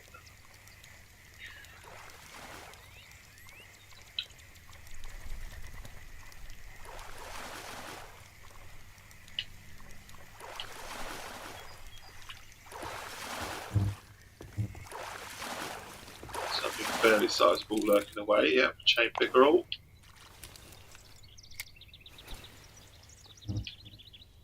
So, chuck this one out here, all the way. Put that in rod 1. We'll pick up our other phoenix.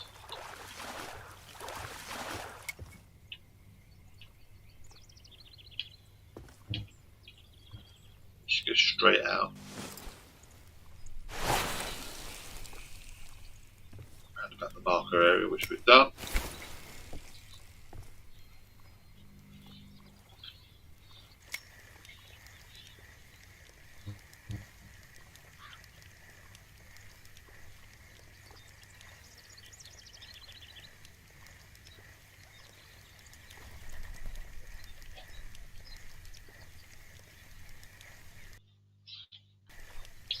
Rod 1.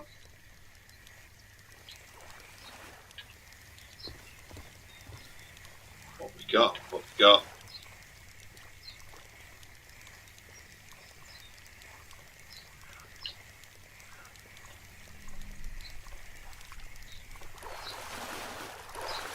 Bring it in. Redfin pickerel.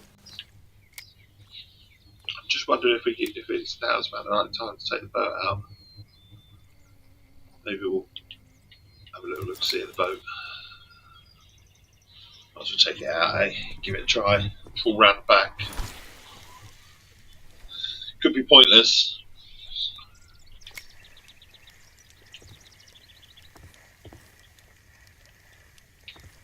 Just have these 2 rods.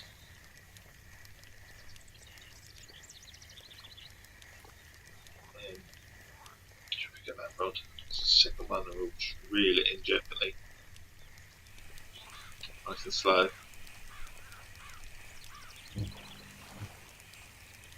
Might get something interested in.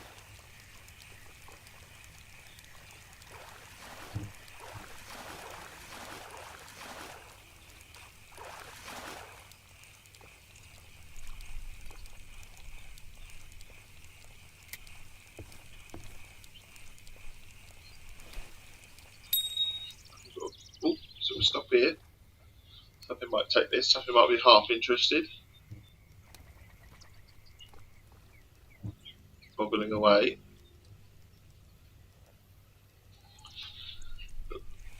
Hooked. Not huge.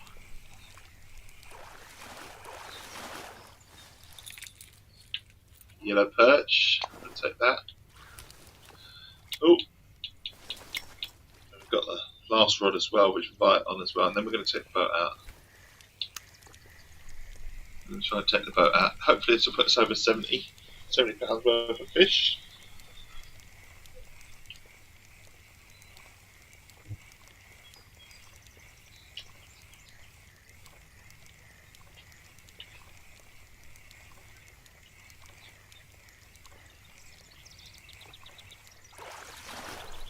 Weaving in and out. Oh, we're over 70. So Now we'll empty our hands, pick up the stand. No, I want to empty our hands. And we want to hold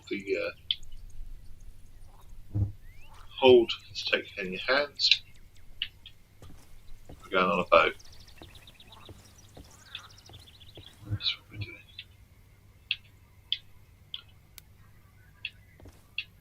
Press the board up a boat. Start the engines as the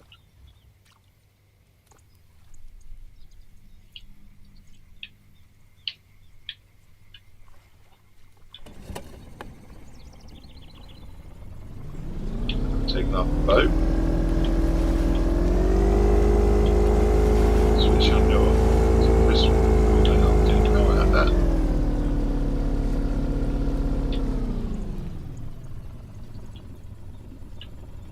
Didn't even know.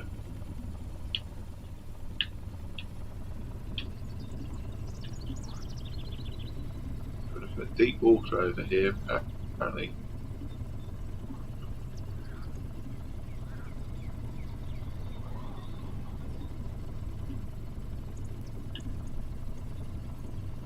Just being to be fair to this bloke over here, I'm not going to disturb him too much. The boat's a bit excessive for where we are, actually. It's a little bit excessive. Got the old bow thrusters now.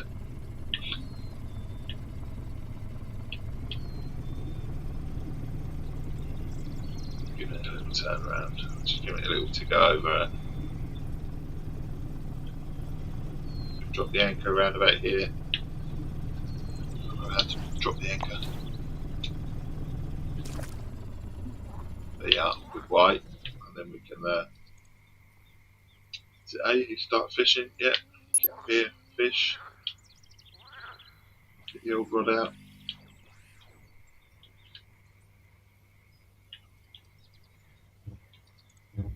Get the Nero Sport out as well. I don't know if we need to be this depth. But he'll do. Can we put it in rod 1?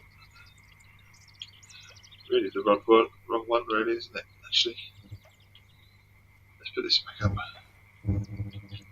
It's facing the complete wrong way. It's not a good idea. Put rod down, he says. That's a good one. Down there. You cannot use troll. I'm not trying to. Got to turn my engine off, haven't I?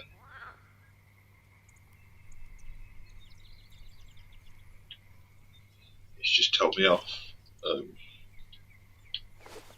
gone to this little corner of the boat. Can we tell him me off as well? I don't know why it's telling me off. Did I not turn the engine off? I thought I had. I know I put it on anchor. No, not moving anywhere, is it? What does it say? I'm not trying to use it. It's having a good moan, isn't it? They're not moving. Okay, it's having a good moan. It's having a good moan. I thought I turned my engine off.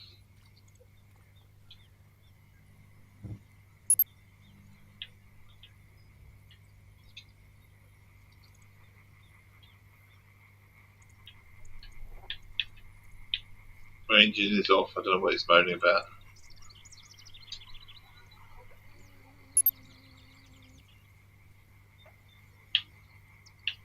Right, get the other rod out. Get the Phoenix. Which Phoenix should we get at? Number 1? Number 4?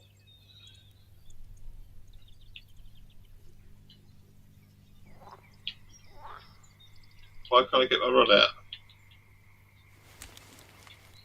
Thank you.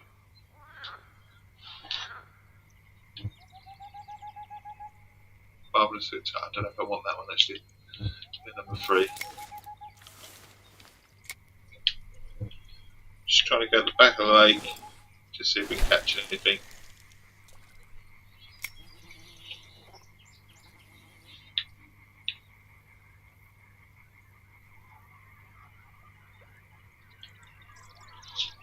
See if anything's around here. We're looking for the sugar. That's what we're looking for. We're looking for a sugar at the moment at the back of the lake. Just to try and complete the index that we've had for ages on this particular lake.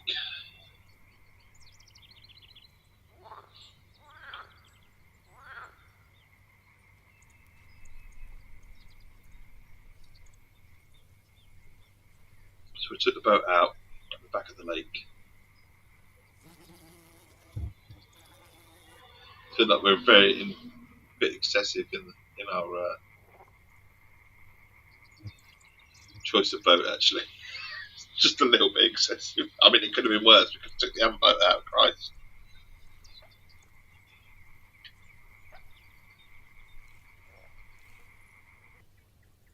Could put my sea fishing boat out, you know, to imagine putting that on the water. Yeah, chuck that here.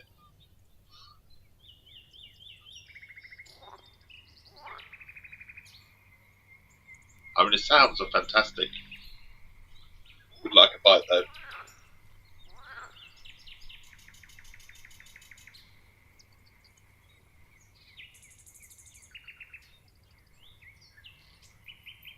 I suppose this is what happens when you start targeting specific fish in certain areas. We have our marker right in the middle of the lake.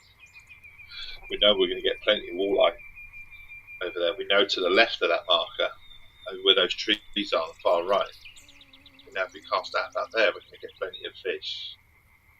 But the sugar apparently at the back of the lakes, I just can't catch one. I'll try, but it does say to try leeches. I just don't have any leeches.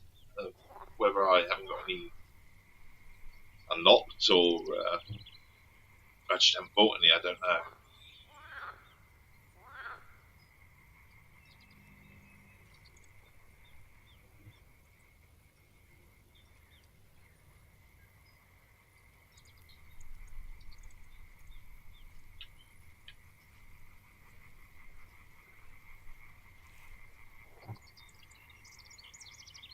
What we could try is do the old reeling in slightly, can we? Just to see if we can hook a fish. To see if a fish gets interested because I see a minnow in the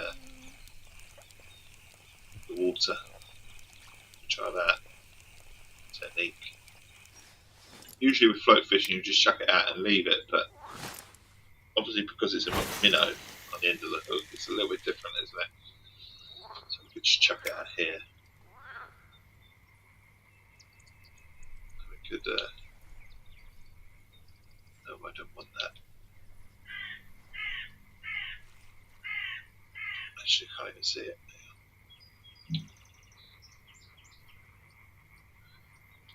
So that's number one.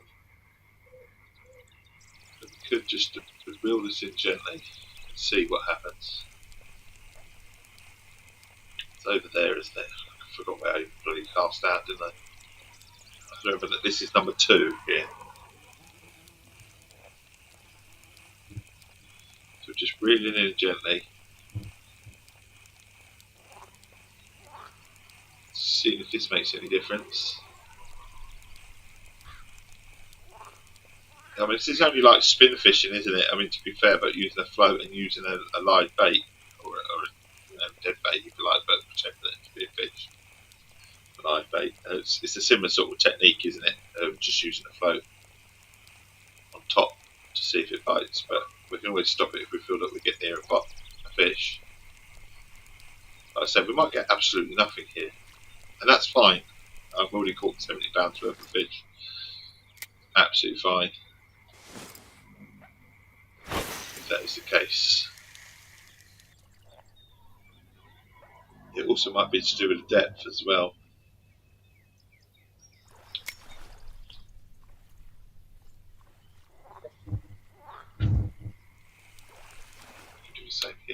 just put that in gently. It's a sugar fish that we're after. That's what we're targeting right now. It'd be nice to get a bite, wouldn't it?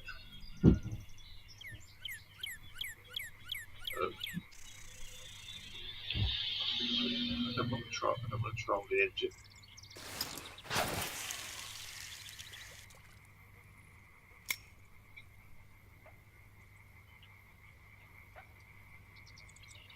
We've got both rods out.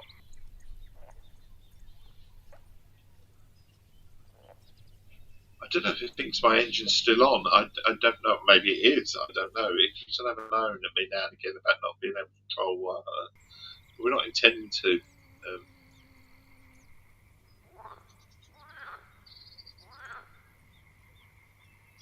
To be fair, the boat's not moving. Can't even hear the engine. So I don't know what it's about.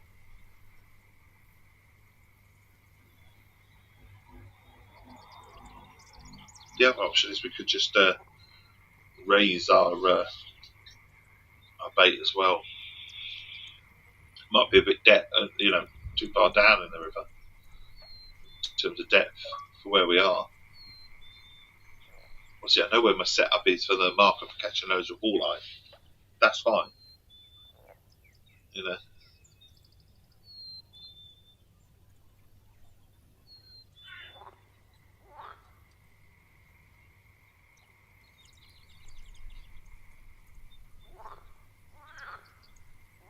Just a nice little fish. Taking in the sounds. Fishing and a wishing, as they say.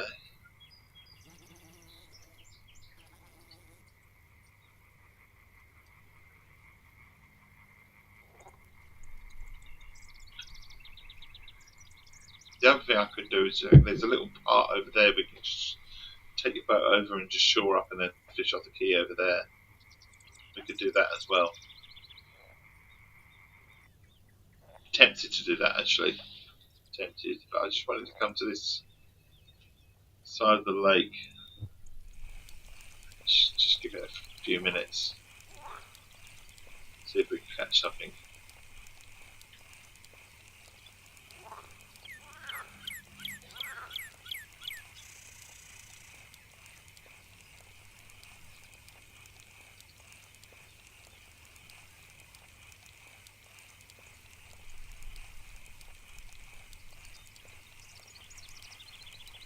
Just trying to catch the sugar fish. There's a little nibble here apparently.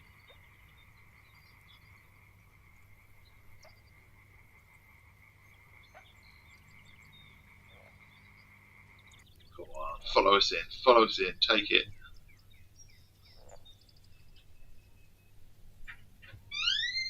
Who knows? Well, it might take the fish.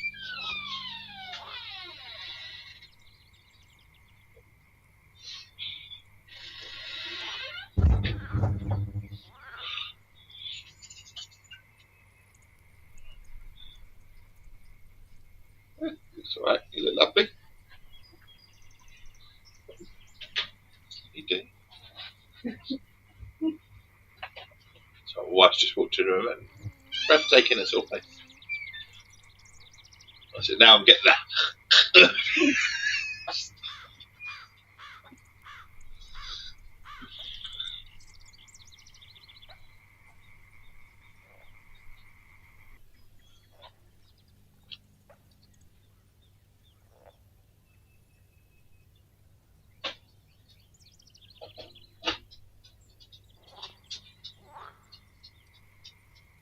I bought away my cap for her today because she said to me yesterday, she says, where's your cap? I was thinking, I haven't worn it in a little while, so she think I've lost it or something. But I've got it, my old black cap. Kind of makes me want to go look at the boats though today already. That's the only thing with my old flat cap on. What's it called? Post boy hat or something. I don't know.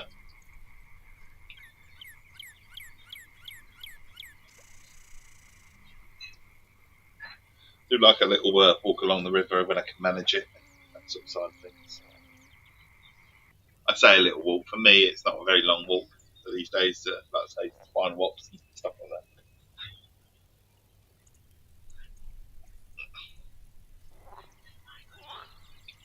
She tell them why she got at me, because I'm a bit of a fanboy. I am a bit of a fanboy. I have a sneaky confession. I am a huge fan of Canal Boat Diaries and Robbie Cummings. I do like a nice little chilled out watch of Robbie Cummings, and I like canals and I like boats and like long, anything along the water really. But obviously he has one of these on his show, and the wife found me one. She says she'd be a little fanboy. So, a bit fanboy. I like what he does. It's just chilled life, isn't it? Chilled life. Would love to say I can do it physically, probably not. Drive the boat, fine. But then my wife says not them neither at the back. I can do that.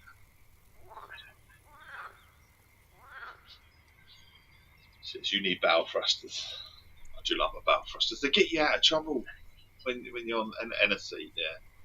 And a proper steering wheel as well, They do get you out of trouble, the old bow thrusters. They do when you're in trouble, when you're just trying to manoeuvre the boat a little bit, and just give you a little bit of help in hand. Especially if you're reversing, because obviously you have no control when you're reversing, you're coming in. But the bow thrusters, they work a little bit. Obviously, they're not quite in the direction you want to go, but they will help a little bit as well. So whenever I'm interested in going on a boat or anything like that, or hiring a boat or anything like that, first question that comes in my head: have they got bow thrusters? Although I have been in a boat and driven a boat that doesn't have bow thrusters, so but I am. Obviously, the first thing is that they have bow thrusters, because it should get you out of trouble. Get a little trouble. Here we go. See, I've had a little bite, but it's got quiet again. I'm going to try and engineer this a little bit. Oh, here we are. So there is something still here interested. I'm wondering, have a look at. Oh, hang on. What we got? It's not a suga, it's a black crappie. Fucking hell. So I'm half interested in fish that I want to get. I've got that. Oh, hang on, I didn't bring it in. Oh shit. Hang on, let's go to this one then. So we've got a boat out into this far corner of the lake in the hope that we might get our elusive suga. We've got plenty of fish. I wasn't actually planning on coming here. I was planning on going to Ghent.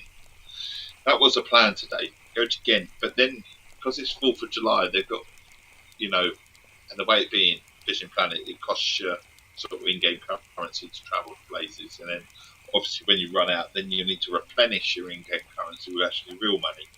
But there are ways of always having plenty of money in the game, and this was one of them today.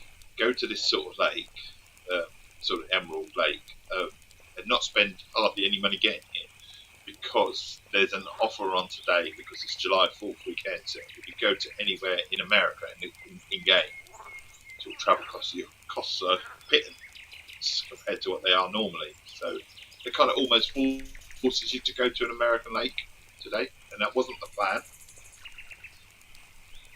But it all adds to the farming, doesn't it, of the fishing. I'm just wondering if my hook's maybe too big for suga. That's my only thing. Also, whether we need to just bring our into a bit more respectable, sort of 26 inches. I mean, it's still a fair drop, isn't it? I mean, it's into the water. I mean, if you had a nice 20-inch pizza, I mean, that would be enough, wouldn't it? So there's your size of in respect, in terms visually. I'm just wondering if the elusive suga is more of a night fish, which would be interesting if it is, but then I'm not set up because I haven't got any torches or anything like that. What's the suga? just interested. I'm calling it a day on this particular lake, which is fine. You can all try a different lake. The Everglades are pretty good as well. You can farm there, fish all day long. The sugar, so they are a unique fish apparently to this freshwater Perciform fish of the Perseid family. Okay, they're widely distributed in North America, particularly from the North US up into southern Canada. Suga most likely to inhabit deep, quiet back areas of river lakes and rivers similar to walleyes. So they can be typically Suga grow to £2 to £5. So £2 is a small fish. So we're right in terms of the should we say the hook size. That's fine. Depth as well. Maybe we need to go deeper. Maybe that's what it is. They like deep water. So maybe with me pulling it in, actually, I need to do the opposite and go really deep. So we go about 70 inch. I haven't gone a 70 inch over here, but we can try that. Maybe that's what we need to do. We've got 70 inch. We do. Okay. Oh, hang on. Got bite here. Got bite. Oh, I missed it. I missed it. Oh, we were trying. Okay. So maybe we can catch some fish with the setup we've got here. I've tried the other line to 70 inch. We're experimenting because I'm after a sugar and I'm not catching a sugar no matter what. So we've gone absolutely ridiculous 70 inch. Now I'm thinking that's massively too late, but the float is sitting on top of the water, which tells me that it's not too bad. So I'm now beginning to think maybe let's go down to the right depths of about 50 inches on this one, although then she cast out here and we'll see what we get. Chinish. I've got red shorts on and the wife's wearing a lovely red dress today, honestly. I've got my flat cap on, so I'm now thinking let's go hunting for boats later on. Go somewhere.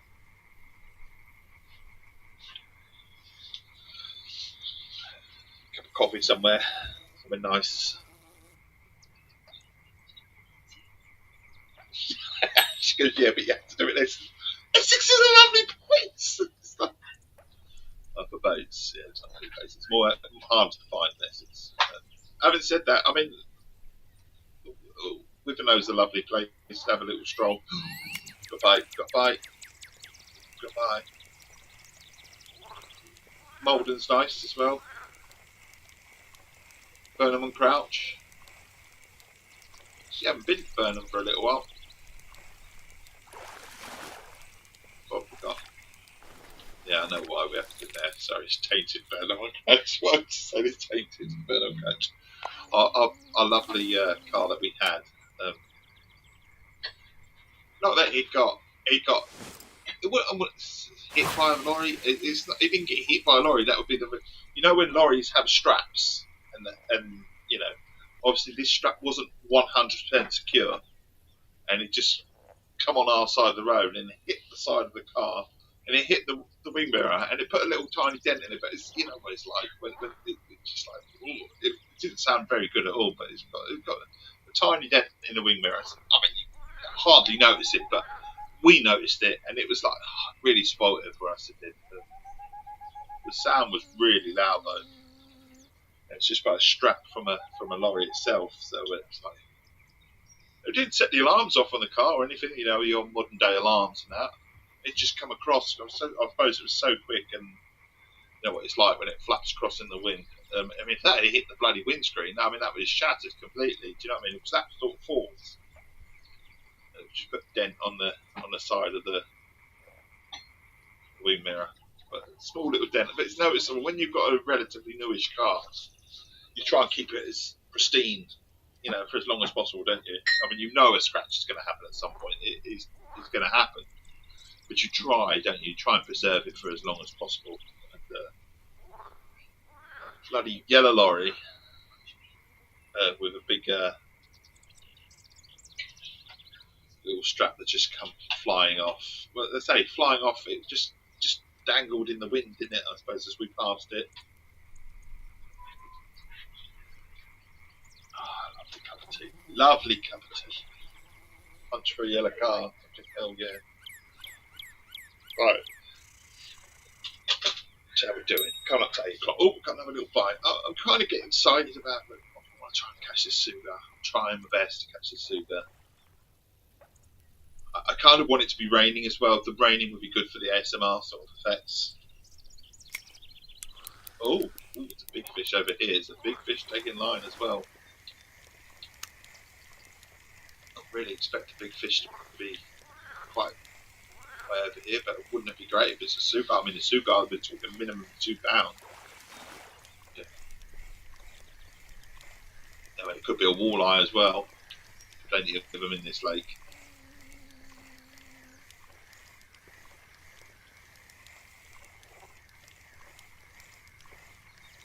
Well, it's nice to catch. Go slightly somewhere different in this lake. I mean, the usual spot is off the quays. It runs straight down the middle. A bit of farming. But you also want to catch different types of fish, don't you? One of them I do want to catch is suga. The loose suga. I've been here so many times now and never caught a suga. We're trying something a little bit different. It's not a suga, but it's a northern pike.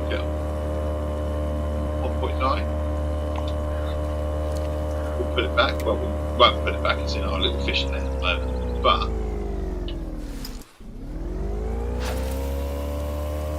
someone with the old speedboat making a lot of noise. Just reeling this in at the moment. Just about where I want it. Sort of to the backs of the lake, if you like. I've noticed our 70-inch drop hasn't done very well so far. So we'll go to that line and maybe we'll just reel it in, see if we can catch something. We'll keep an eye on this rod at the same time.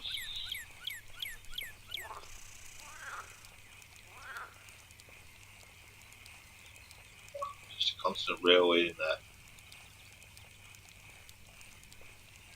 It just might be too short, you know, too deep in terms of our depth. We've gone 70. Not sure if I heard a ping then. Sometimes I hear things as well. When you're used to this sort of game and you know that sometimes you get a ping, you hear it. When you're not entirely sure if you're hearing it, you know. Oh, lovely cup of tea. Lovely cup of tea. Essex tea at its finest, honestly.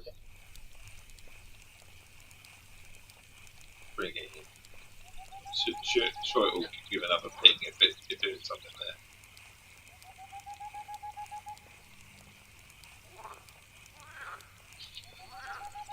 Tell you what though, got another fish here. Another one. It's good, as long as we're still getting them now and again, I don't mind. Don't mind slowing it down a little bit. Part of fishing is about enjoying. It's not a suga. I kind of half wanting it to go, you know, make that sound, you know. It does. I'll chuck it out as far. Sound when it goes, oh, you caught the fish you wanted to catch.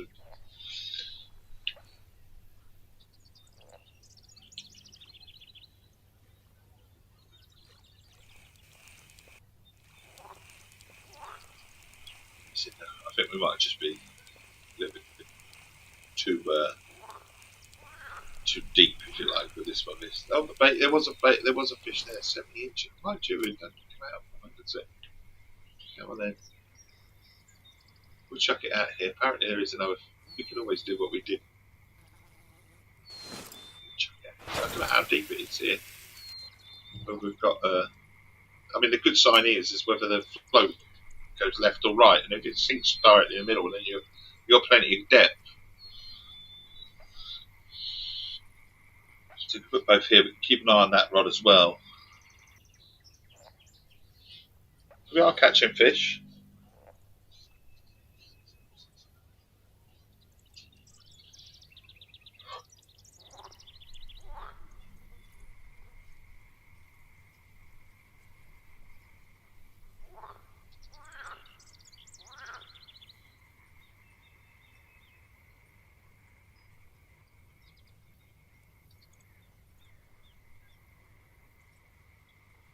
mean, I would love to go to somewhere like Finchfield, really would, but I think Finchfield's got to be definitely one of those sort of trips that got me midweek when it's quieter the weekend. I think a lot of people would be having a little trip to somewhere like Finchfield just for a little walk around. It doesn't have from the pictures that I've seen, it's a very picturesque sort of place in Essex, Finchfield, but it doesn't have a lot of huge amount of parking because it's a village. At the end of the day, it's you park around the green. We've driven through it. You park along the village green, and all the pictures that I've always seen have been sort of full of cars, which tells me straight away, sort of place to go, but popular place, but not much parking. But a lovely place to go. So yeah, it might be nice to go somewhere in Essex, have a nice cup of Essex tea somewhere. Why not? Take my flask.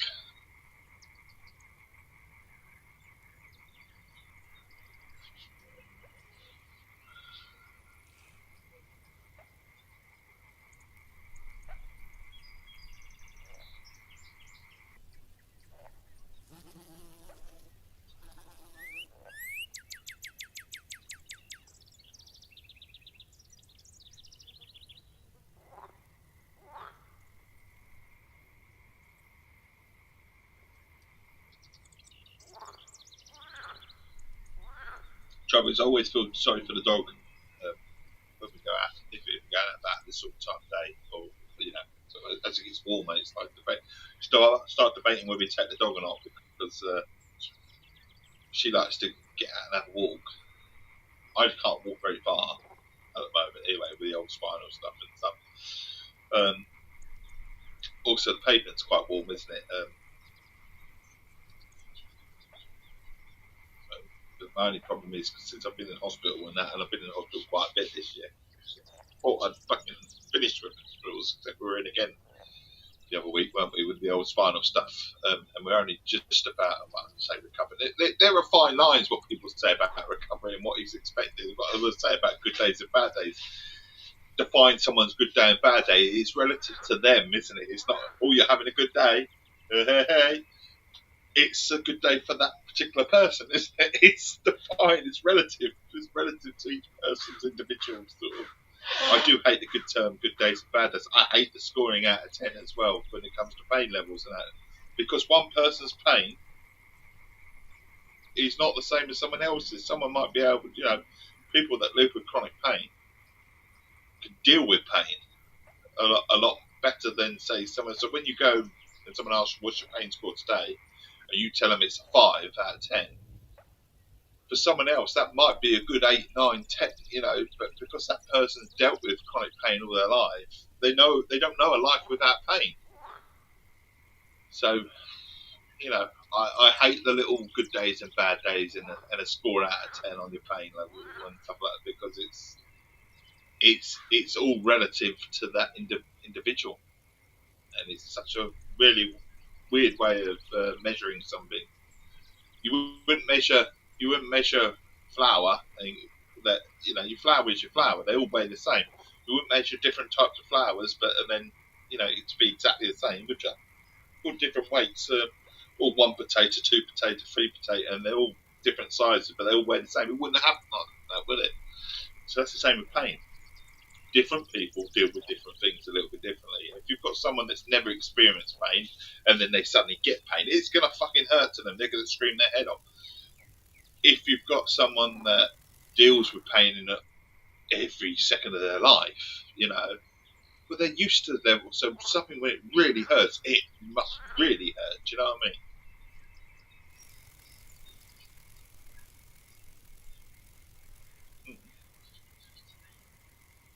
It is just, it's relative. It's relative to each individual. Never, judge someone just because, it doesn't hurt me. You might just be a bit hardened to a bit of pain, or you might not be used to it. You might have experienced it exactly the same way.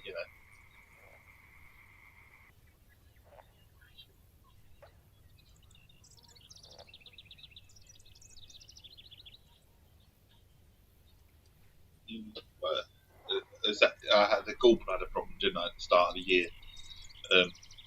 And I always considered I'd never experienced I've never had a gallbladder problem in my life.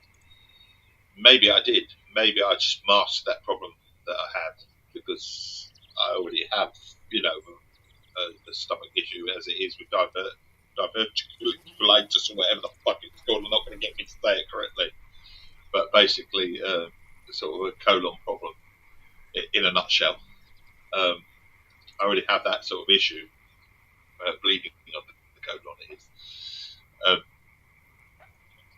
So I already experience sort of like stomach pain on a regular basis. So maybe that is why the gallbladder, maybe that's why the gallbladder hid its way it did, because I was already in a lot of pain as it is, and with the spine I'm already in a lot of pain and all that sort of side of things. So maybe the gallbladder just, all of a sudden until it went, and it really become evident and felt like I was dying. But it's out. Anyway, like I say, I don't say we're fully recovered in that area. I don't know how long it takes to fully recover. But I know they give you an X number of weeks, and then they obviously I had the liver issues. But recent test on the liver, anyway, blood test wise, is everything look good? Sort of blood, liver functions and that recently. We've had a good bit of a workup at the hospital for other reasons. I feel like I'm falling apart, I do.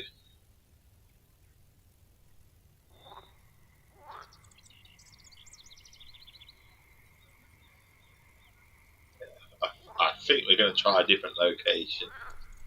Not a different location as in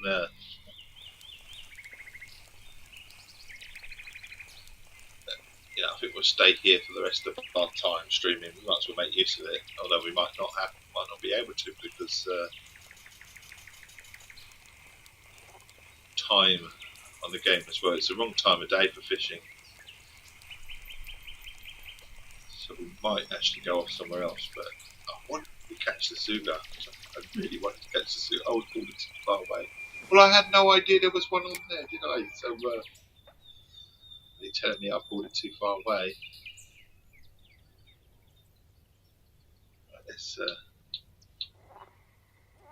go down to a respectable 50 inches.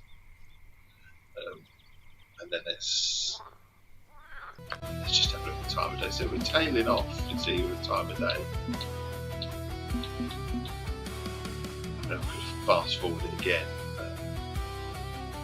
Or we could just go to the Everglades and just stay up and catch a few more fish somewhere else. Make use of trouble is I'm not actually catching what I want to catch it. That means I'll have to come back. I mean, I would come back anyway, but see, the next day, day 2 is pretty flat, isn't it? There's no high peaks on day 2. Evening, I could try and fish for an hour or 2 in the evening, I suppose. Do that on a lake quickly. Oh, no, I didn't want to chuck it out. That was an accident. No, we'll have to reel it in. I was actually going to fast forward the time to around about sort of 8, 9 o'clock in the evening. Try and catch this elusive suga. We could stay here, couldn't we, and try and catch that. I mean, Smoker's over there. He's level 26. He obviously, I say that he's apparently his gamer tag is loser 7195. Why would someone have a gamer tag as a loser? Why would you do it to yourself? And why would there be 7,195 of them? I mean, there are Mr. Copperpots. There are actually 476 Mr. Copperpots, probably more. I'm number 476 of them. Which is kind of, but obviously that's going to probably be a reference to Goonies, surely. It's the only way I can think of. The majority of those people, there might be the odd Mr. Copperpot that isn't anything to do with Goonies, but I would think that most of them will be to do with Goonies. But why would you choose loser as your name? It just...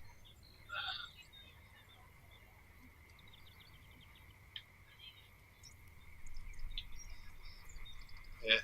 Maybe they're like that, but I don't know. It just seems daft. Why would you choose that as a gamer tag? I don't know.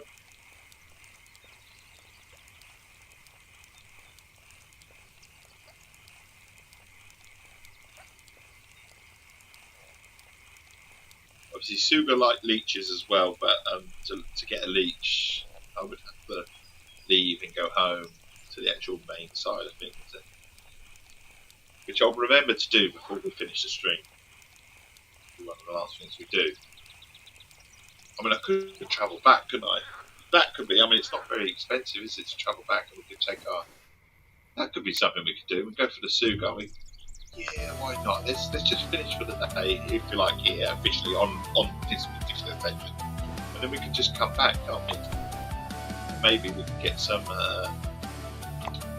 leeches and then come back and try and catch the fish, but at the right time of day, rather than try and go somewhere else. Maybe that could. So you know, it's not expensive to come here. 1,500. All I have to do is make my coin, and I've already made the coin. I'm just earn 8,000, 9,000 credits anyway. Let's go to the shop. Can we get? I bet leeches we can't get that. That'll decide whether I can come back or not. I bet leeches are locked behind something. Otherwise, I would have bought them, but.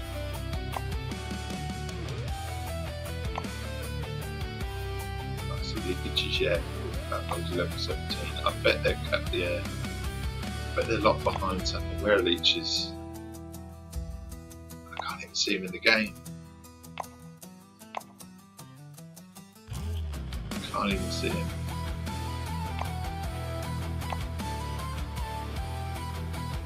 Broad Red Road. Bananas. Oh, remember boilies? I've fished with boilies before. They stink, but there's a reason they stink. But I don't have banana boilies though. I'm just looking at all the bait that is available to you at 47. Where are leeches?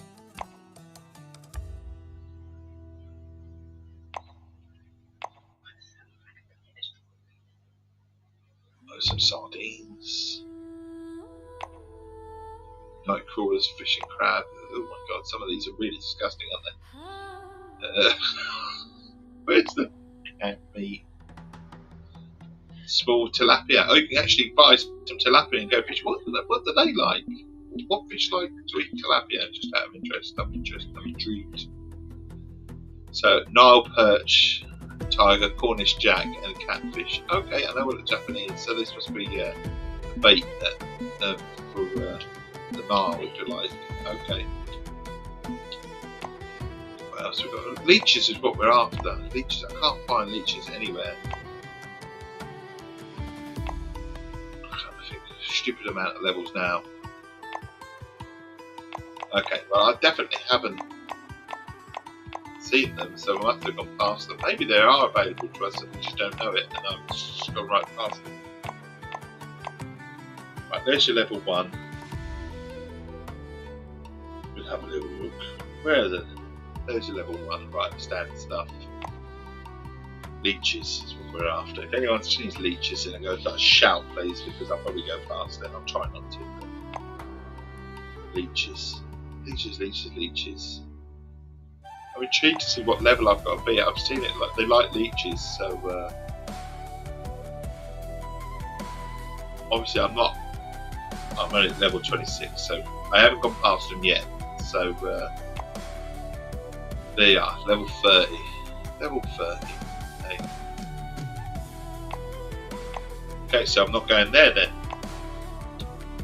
That's fine, that's sorted. Where are we going next? Not to Emerald Lake. We will go down to the Everglades, and it's going to cost me a little bit more money to get there. Well, actually, it's going to cost me a lot more money to get there. But we won't go there because I don't have a license. Maybe they sell the licenses cheap today. I know travel costs are cheap. Do you reckon licenses might be cheap today?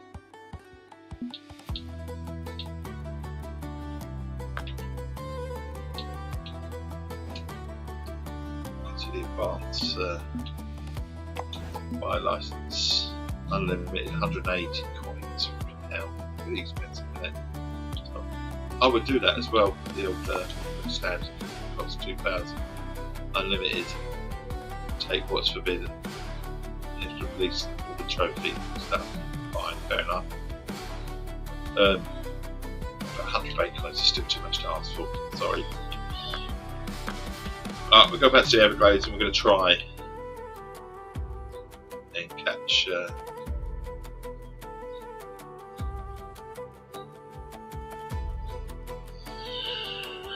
1 day's worth of travel. Go on then, we'll go back to the Everglades. And we'll try and catch, but what we'll do is we'll take the boat out around the back. We'll do straight away, that's where we're going to go. Around the back, take the boat out. Deep water. So decisive sometimes. I can be. Oh, no one's on this lake, look. Oh, here they are, loading in. Blood sacrifice and Daddy Raga. Daddy Raga's in the house. Right, can we here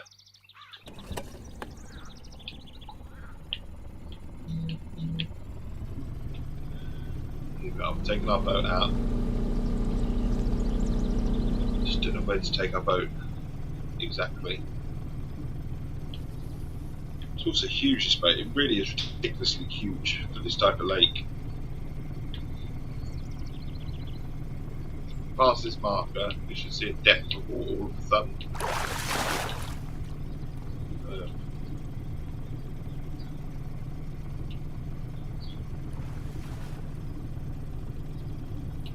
Yeah, so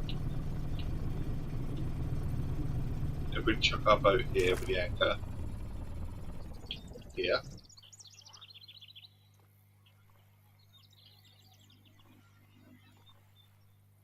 And if we go here, fish here and here. Where's our marker? There's our marker. So we know we're in deep water. We've got our navigation on fish as well. We can chuck it right out. It's quite a good spot actually because we can chuck a rod out that side and that side, but then I've got to keep an eye on both rods. That's the only thing.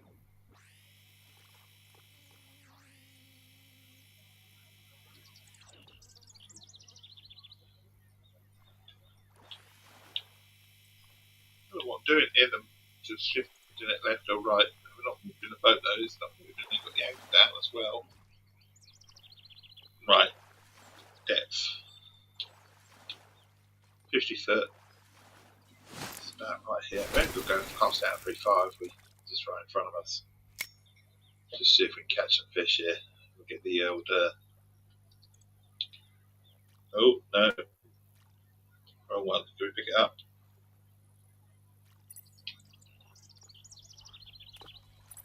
Put it in that one. That makes sense.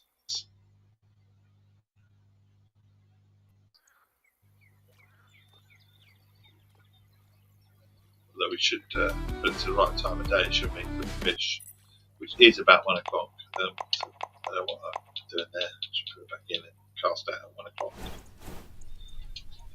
Yeah, pick that up. What we do is we'll bring it back in.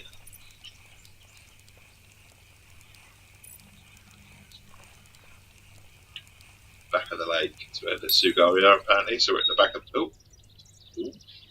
Oh, that wouldn't be any bait on that fish considering it's been in there for hours. But who knows? Go on, take it. Oh, that's good. Yeah, grass pickerel at the back of the lake. Chuck it out.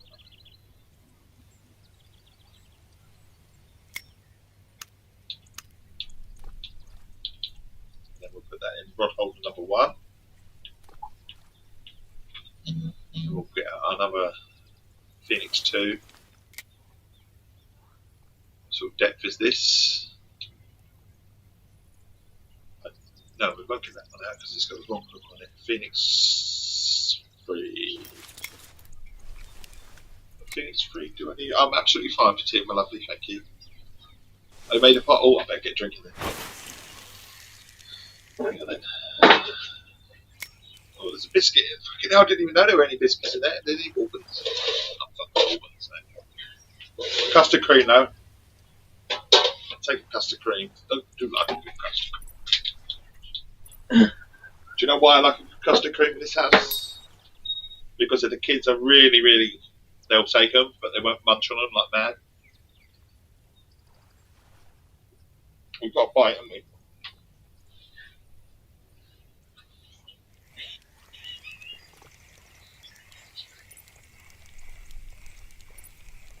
We're bound to get a bite in the minute I've picked up a tea or a biscuit. What we got? Okay, yellow perch. You know, I quite like to catch different types of fish, so I'm quite happy with that.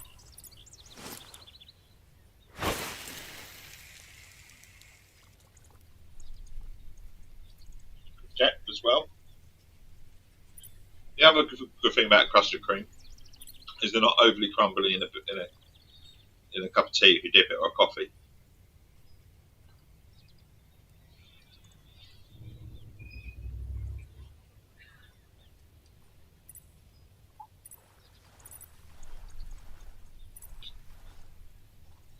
The hobnob's the best one for that. But did you know the hobnob originated in Essex?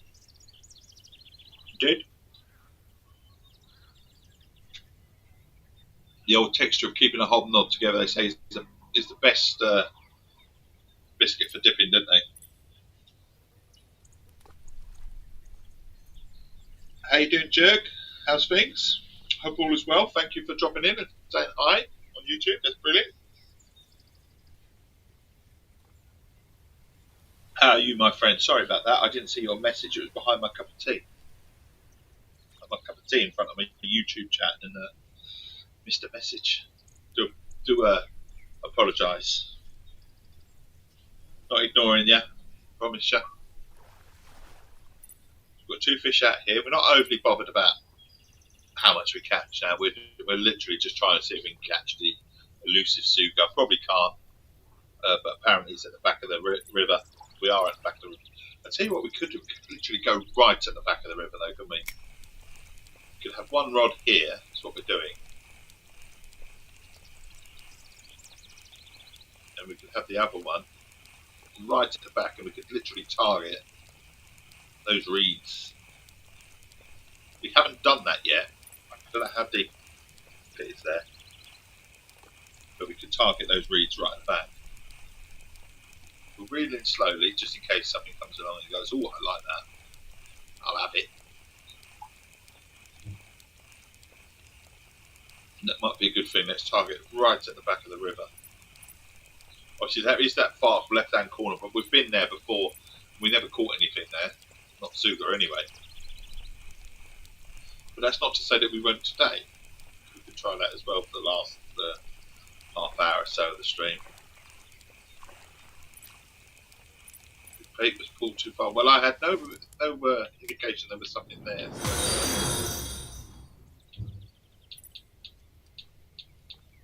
Thank you for the follow. Twitch Fishing Planet Sup 62. How's it going? How's things? So we're going to try to go right at the back here. Just see that one, I don't know how deep it is there. I don't know how deep it is. We shall see. I like that. I like the heartbeat. One, here we go. So we know we've got it there. Wait, oh look, we've got a bite already. I was literally just putting it down, and we got a bite on this line with no idea that we had a bite. Go on, be the elusive suga. That's what we want. Aye, indeed. How's things? Hope all is well. A trophy redfin. I mean, it's nothing to be sniffed at, is it? Look at that. It's quite good. But I'm going to try and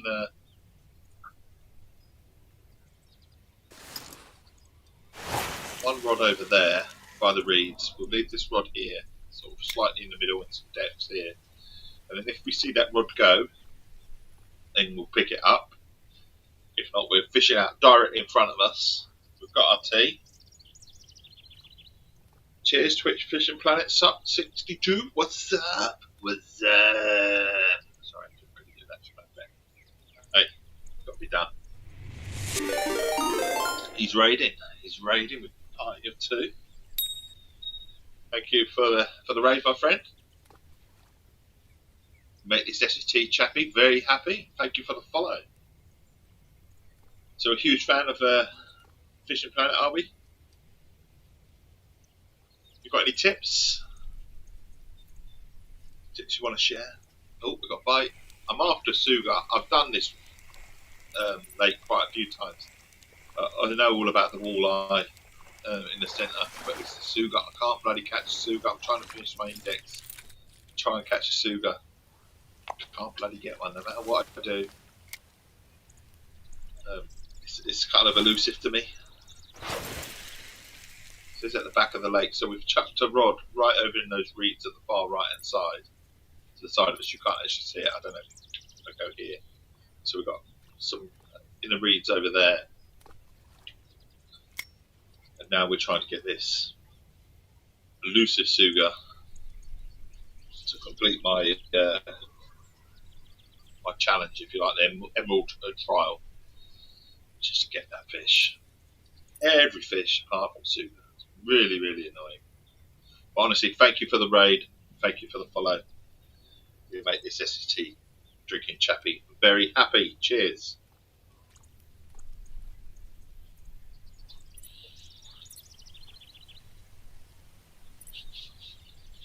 I'll tell you what, let's give you a follow as well. I do like to pay it back, and then if I follow you, then I'll be able to catch you when you go live, won't I?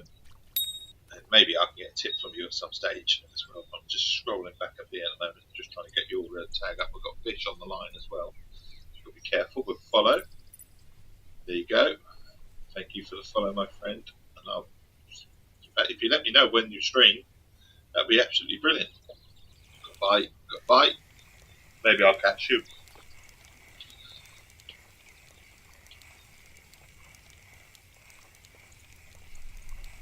Got here. Oh, wouldn't it be brilliant if it's a Suga? I'm not expecting a Suga. I'm half expecting it. I'm going to have to end up, in order to complete this lake, I'm going to end up having to buy leeches. That's what I'm half expecting.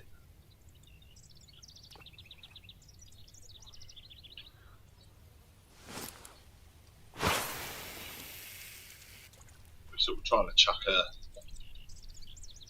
this out into sort of the depths of the lake, if you like, where the Suga is supposed to be.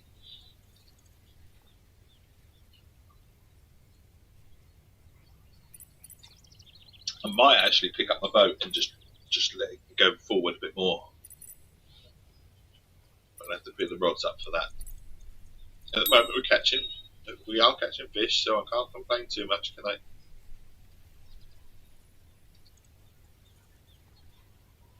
We've got the one by the reeds as well, just in case there's some action here.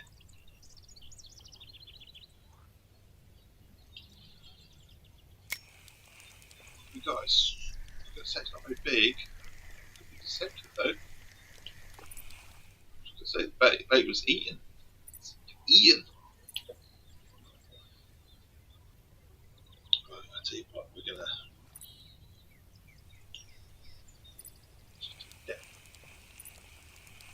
bring that in as much as we can.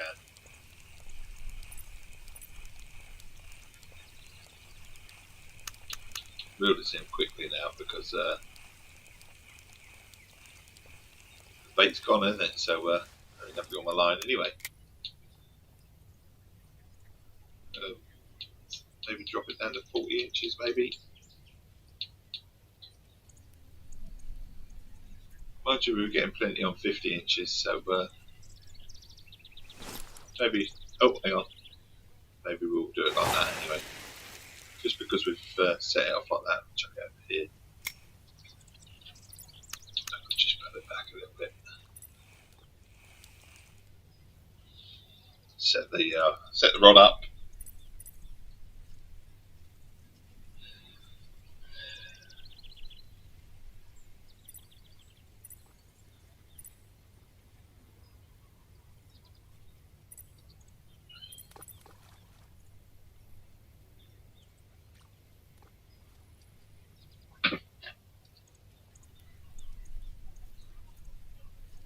See how we get on.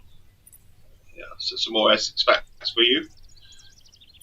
Chelmsford, The River Can is what gives Chelmsford its character. Everyone thinks about the River Chelmer, but it's actually the River Can that is the heart of the river network over there. Apparently, that's where it gets its character from. It flows through the heart of Chelmsford itself before joining the Chelmer. So if you're anyone that's ever been to Chelmsford, been to the city centre, you'll be forgiven to think that that river that comes through where Yates used to be, and I've not been for ages, so forgive my knowledge of the area. But there's several sort of, you've got the high street, and then if you turn left, you go off to like what we call is the riverside area, and there's one or two little bars. There used to be a few little bars around there. Yates used to be a thing. I don't even know if there's a Yates there anymore. I have no idea. There used to be a Lloyd's number 1, but again, they were part of the Yates group as well. So it always seems strange having two bars the same in the same area. But, businesses do that sort of thing. But the little river that flows through the middle there, everyone always assumes it's the Chelmer. And it's not. It's the River Can. It goes into the Chelmer. And it's a lovely place. It played an important role in the town's history and development of the River Can. A lot smaller than the Chelmer. Chelmer is where the canal boats used to come up. From another lovely place that I'm very, very fond of, Heybridge Basin. So we've got the Blackwater navigation. It's the heart of where the Chelmer comes in from Heybridge Basin. And it goes all the way to Chelmsford. But the actual River Can is the one that is actually in the centre of Chelmsford. A lot of people just assume that's the Chelmer. It's not.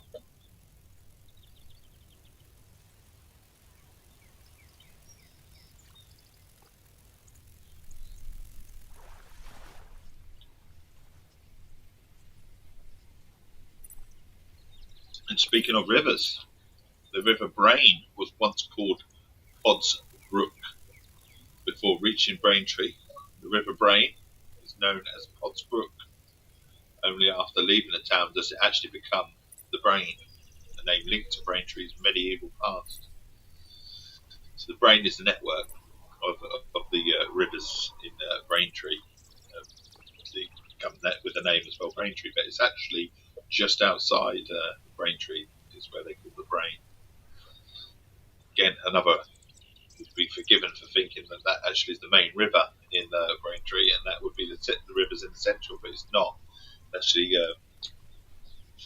Podsbrook is the main river, which becomes the River Brain. It's like a road, isn't it? When you're driving around down a road and it becomes another road, can be forgiven for it thinking it's the same road the whole time, but it's just that little section that makes it another road. It's the same with rivers sometimes. You hardly notice the difference, but it becomes a river after a certain point. I'm learning about my rivers, you see. Trying to, anyway. Trying to brush up on my Essex knowledge to try and give you some Essex knowledge as well. There's a lot of things I know about Essex, but there's a million and one things I don't know about Essex myself. So hopefully by providing you these lovely messages on stream via Twitch, those on YouTube have to come over to Twitch to see the messages, but I will read them out. And here's another one. The River Tear, famous, witnessed a tragic outbreak in 1867. Yes, the village of Turling, absolutely lovely village as well, Turling. Should go. Maybe we'll have a little look at Turling. Who knows? Tilly's has come up on my thing. So actually, in 1867, it suffered a devastating typhoid outbreak, which is linked to the conditions around the River Tear. More than 300 people became ill, and 44 people lost their lives, attracting national attention at that time. They always say little epidemics and pandemics, they have history, don't they? They always come around every so often. Another one is typhoid, although we've kind of eradicated it. There are still little tiny pockets that crop up now and again, as there are with lots of illnesses and stuff like that. I mean, measles is one of them, isn't it? I mean, measles is quite a big thing at the moment. Was last year, and that is basically because a lot of people have stopped taking the vaccines and stuff. The uptake of that. It's the same with, so we're getting a lot of obviously, should we say, COVID kept a lot of illnesses away because COVID was predominant at the time. All the other little illnesses are making a comeback, if you like. That is partly down to the uptake of vaccines and stuff. That there is a shortage during COVID that people just weren't going out, so obviously didn't get their vaccines and stuff. And two, and I'm not talking about COVID vaccines, I'm talking about other vaccines. So there was a little lapse there. There's always been the lapse with their mRNA business and that people sort of, I don't know why the false sort of messages come across it being linked to autism. It never was never proven. You know, I know there are plenty of people. It's a bit of a hot topic and stuff like that sort of thing. But yeah, but they have to remember that these vaccines, they save lives. They do save lives. They're not done to control us or put a little tracker in us or whatever people believe, conspiracy theories. They are there to save lives no matter what. And unfortunately, as in life, there'll always be that one in God knows how many hundreds of thousands or millions that will have an adverse reaction. But I suppose that's the price of sort of like us as humans lengthening our lives, isn't it? Because we have to remember, years and years ago, the average age expectancy was like 30 or 40. And the reason for that is, one, conditions, and two, a lot of illnesses out there that we didn't know how to treat, we didn't know how to sort of medicate against and stuff like that. It's not just a case of, oh, well, now it's, you know, a lot of it is science is the reason we live longer and longer. It's not that people in their, you know, the 1800s, the 1700s and 1600s couldn't live to 100, they could. But, you know, society is where the problem was. Conditions of living, and two, the medicine. It's not the medicine that we have today. The medicine that we have today was available back then, and you would have seen life expectancy a lot higher then as well. And, you know, science is a wonderful thing.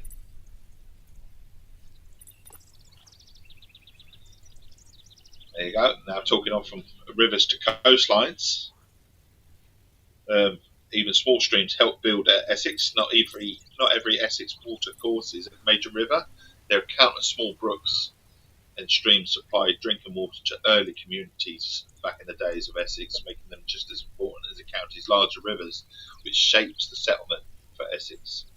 And then Essex has one of England's most complex coastlines. The Essex coastline is shaped by countless estuaries. There are lots of nooks and crannies and salt marshes all over the place of Essex.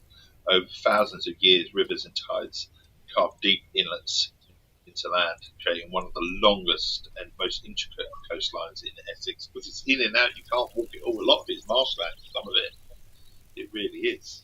Right, I've been trying to hold this off, but I've had plenty of tea this morning. I need a pee. I'm literally holding out. I was trying to get to 9, but we're not going to make it to 9 unless we go for a pee. So what we're going to do is we're going to reel the fish in quickly, the rods in. I'll probably get told off and say, oh, you missed a fish in a second, but you know, when you got to go, you got to go. Not a lot you can do about it, is there? So we're going to reel our rods in, and then we'll put the stream on pause, and we'll come back for the last 20 minutes or so. Hopefully, not literally with my legs crossed, needing the loo. Right, let's put this in quickly. Come on, pull it in quickly because I do need the loo. I'm telling myself I need the loo. I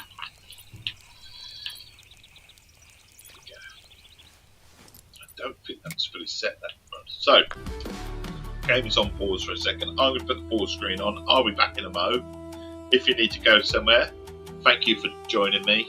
Thank you for watching. Thank you for viewing. Thank you for the follows. Have a wonderful, wonderful day. if you're sticking with me, maybe put the kettle on or something, and I'll be back in a moment.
That took longer than it should have done.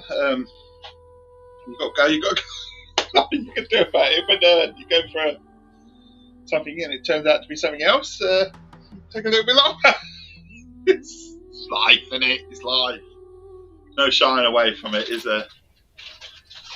No shying away. Well, our boat. I wondered if we can just push our boat a little bit further back now.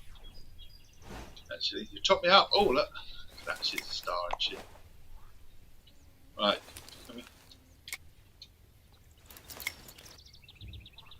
Let's get back in the boat, put that down. I'm just going to wheel this boat a little bit. We've got to take the anchor out. Press boat, it will start our boat, and I'm just going to wheel it forward a little bit. Just going to come here, a little bit on further. Drop the anchor here. And then go fishing. Nice depth here. Put the boat here. Apparently, if we go here, we can actually see there's fish on the sonar as well. Apparently, just chuck it here. We're at the back of the lake now. We're looking for the elusive sugar fish. It's very elusive to me. I promise you, I can't bloody catch it.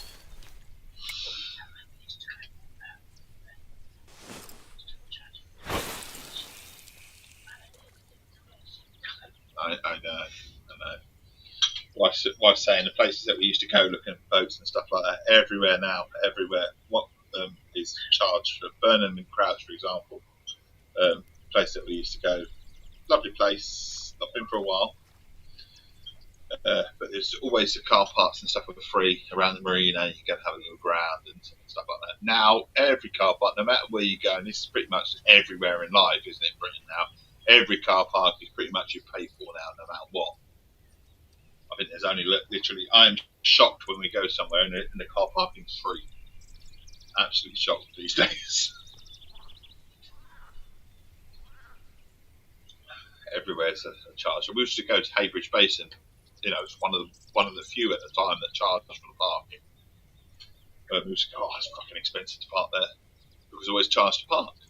Now it's actually probably the most cheapest place to park. It's just quite cheap to park there compared to other car parks across the county and that. I mean, some car parks you go and they go, oh, well, the first hour's free.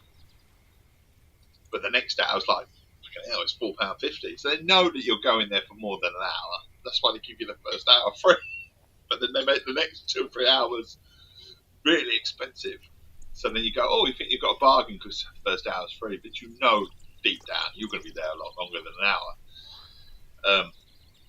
One of those for us is Mersey Island, which is if we just take the dog for a small little paddle for about 10-15 minutes, then fine. But you're going to go there with the kids and whatever, you're going to be longer than an hour, aren't you? You're going to be longer than an hour. That's near my farm and all that is Mersey Island. It's not that far away from there, so sometimes when we head that way, trip to Mersey Island, but like I say, it hooks you with that hour because the hour is free.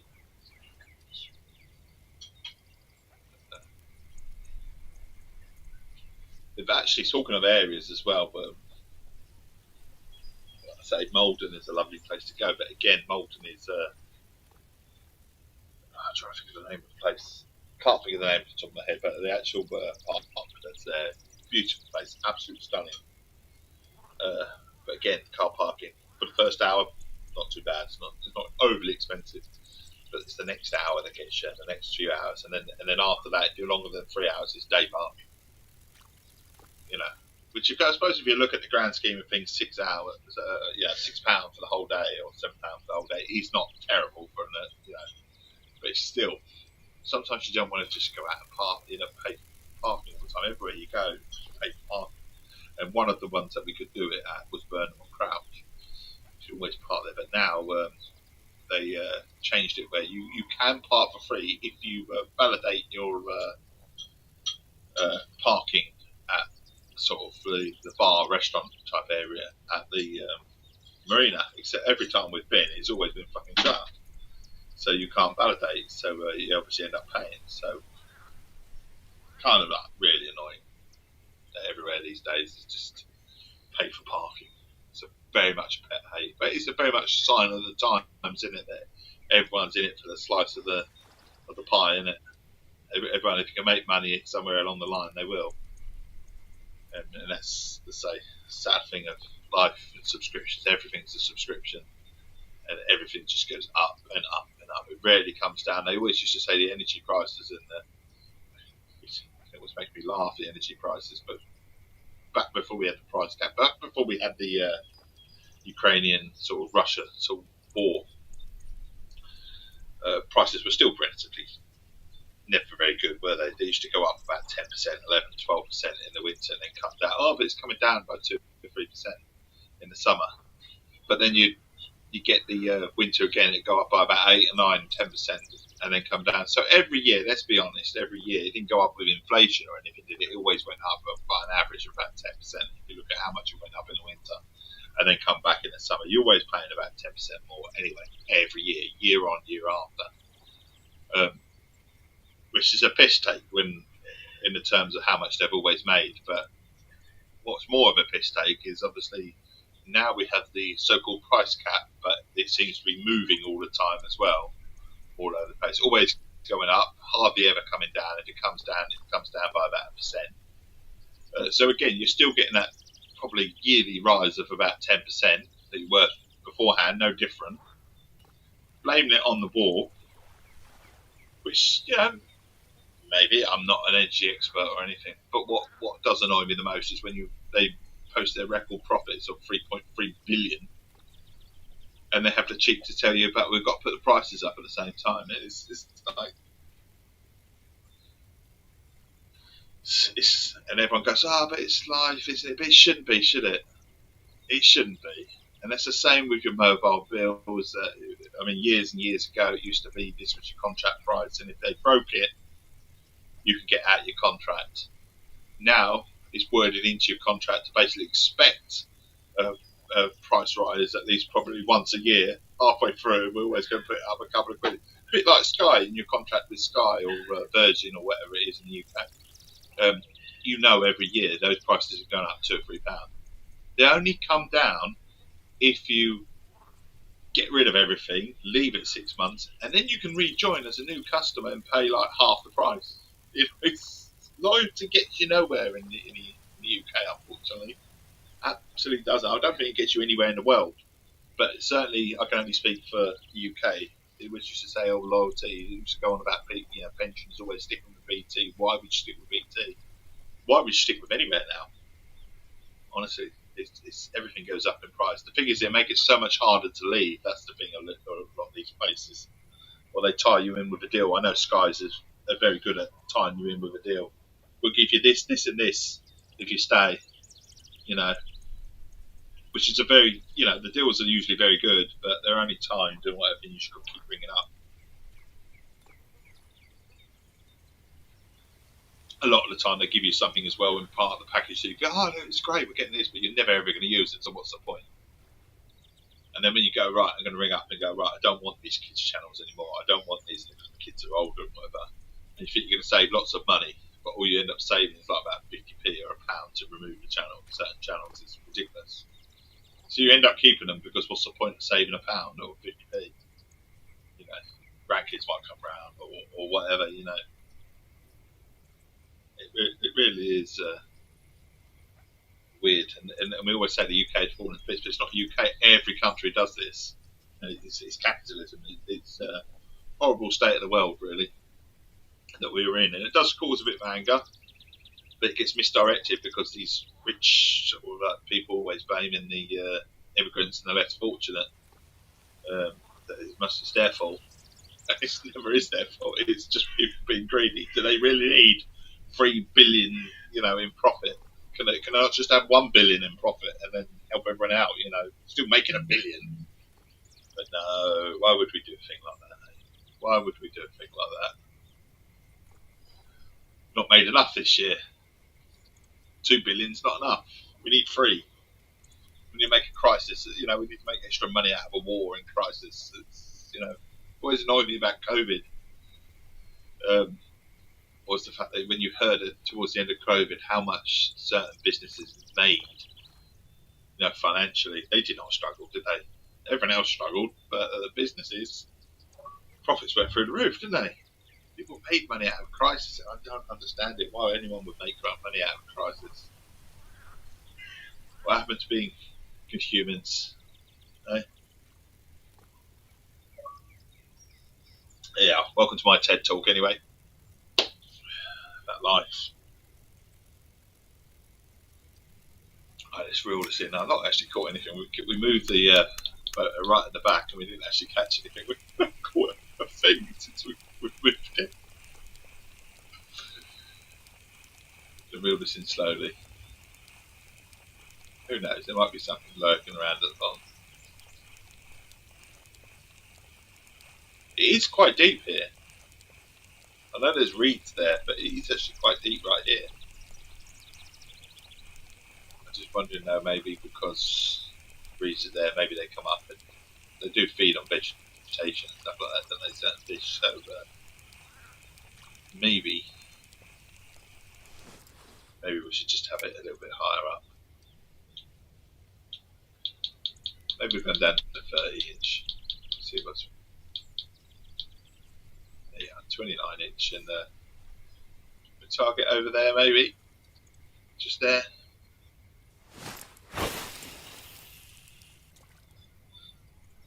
And we'll swap rods. We'll do the same here as well. We'll pull in. Maybe we'll go a bit further on and we'll target that corner. We'll just have a couple of minutes here before we close the stream off. Yeah, did you know Harwich is Essex's greatest harbour? It is. Harwich has served an important harbour for centuries. It really has. Its deep water and reliable access makes it one of the safest places for ships seeking shelter along England's east coastline. It's also where you can catch the ferry over to the Hook of Holland, or as in a lot of people from the Netherlands will say, the Netherlands. We call it the Hook of Holland, though, don't we?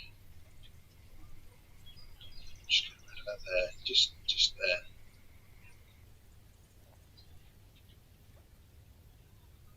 See if we can get it.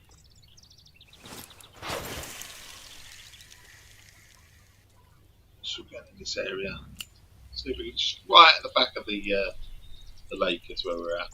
Right at the back, and just see if we can catch a fish or two just before we leave. We are at 9 o'clock, so we always say we can go a little bit longer at the weekend, but don't know, the weather's looking absolutely magnificently fine this morning, so might make the most of a bit of sunshine. See if we can get out, even if it's just for a little wander or a few little steps somewhere.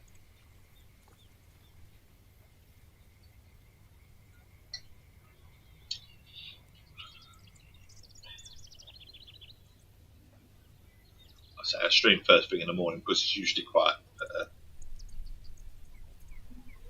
Come with you for some sea fishing. Your nickname is a likely oven. Number 3. And sea fishing on this? Map K, I'm Map X. I'm sort of finishing, but are you on Xbox, PlayStation, PC?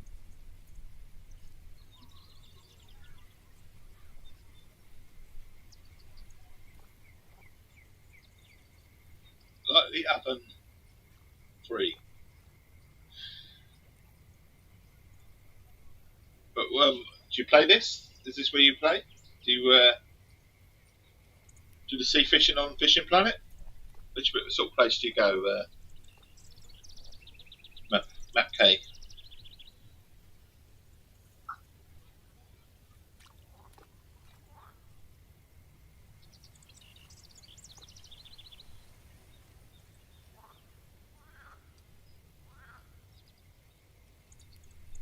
Also, if you're on YouTube, Map K, and you have Twitch, maybe migrate to Twitch. Twitch is where you get plenty of Essex messages and stuff like that. But Monsieur, day 3, fish caught, 0. No, you weren't watching earlier, buddy. You weren't watching earlier. We had £70 worth of fish earlier. Honestly, we got 3.9. I've now moved away from what I was doing, just targeting the elusive didn't happen. I have video proof. Video proof.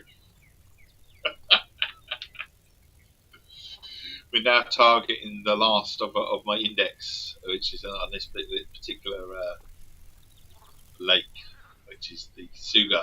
But they are proving very elusive. I can't guess. And because I've started targeting certain fish, I'm not catching anything now. That's why.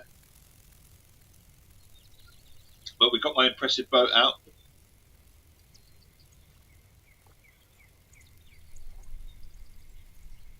But like the oven, free. I will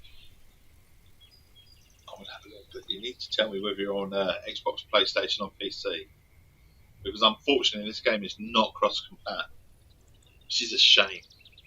It really is a shame.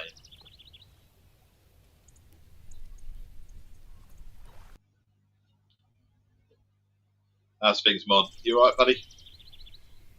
We're coming towards the end of the stream because the wife is walked in the room in a nice red summer dress, and now it's kind of like making me feel incredibly guilty for sitting here because she looks absolutely amazing. So and the sun is shining in Essex as well. So I think I'm going to be calling it a day a little bit earlier than I normally do on a Saturday. But we have got to 9 o'clock at the very least. But we're trying to catch this elusive, like I say, fish at the moment. I just don't know whether to give it a go. It's quite deep here, and there is a fish. You can see a fish right there. Just going to try and do everything in my thing to try and engineer a bite before we finish.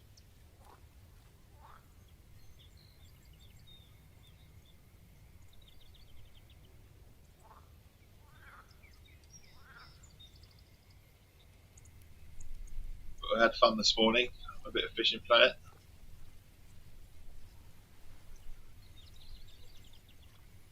Waking up still. Good stuff, but all good. Good to hear. Good to hear. I thought we were going to get the pleasure of watching England at a reasonable time tomorrow, but FIFA said no, haven't they? Bastards. So 1 o'clock in the morning it is on a Monday morning. Tough. Lads going into town. Didn't they rearrange it? Everyone thought there, but it was up to FIFA at the end. And FIFA confirmed this morning. They said no. FIFA said no. So yeah, they did. They jumped the gun with the rearranged time because everyone said, "Oh, it's going to be 5 o'clock," but no. FIFA have canned that idea. It is 1 o'clock in the morning, Monday morning. The idea was to move because of expected thunderstorms, wasn't it? Because it's above sea level or something, it could be potentially quite dangerous. Potentially, that's the reason for moving it. But FIFA have said no. Bastards, aren't they? Indeed. We'll see who's alive or who actually phones in sick. Would anyone dare? Would anyone dare phone in sick on a Monday morning?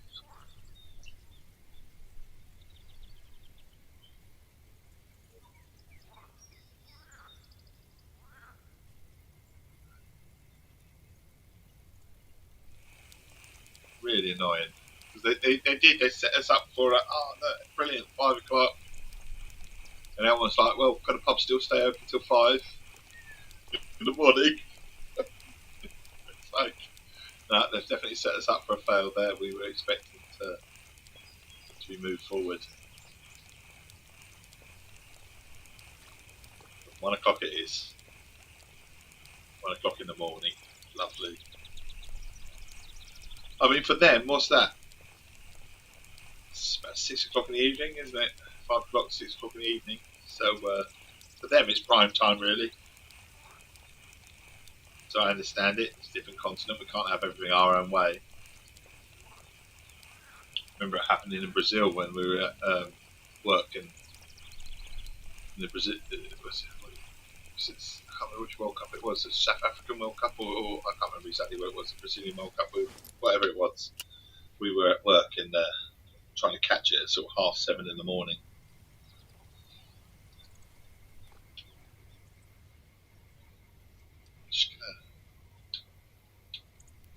Just gonna try and experiment. Just go 70. It's quite deep here, so it's very much an experiment.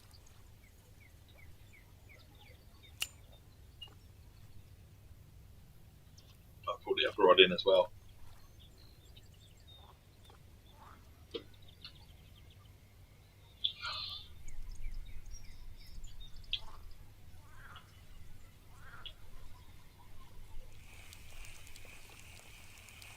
Absolutely getting nothing at the moment.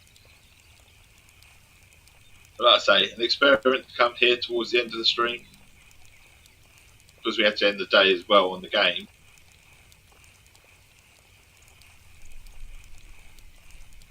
Definitely an experiment. We're going to do the same with this one as well. We're going to make this really, really deep.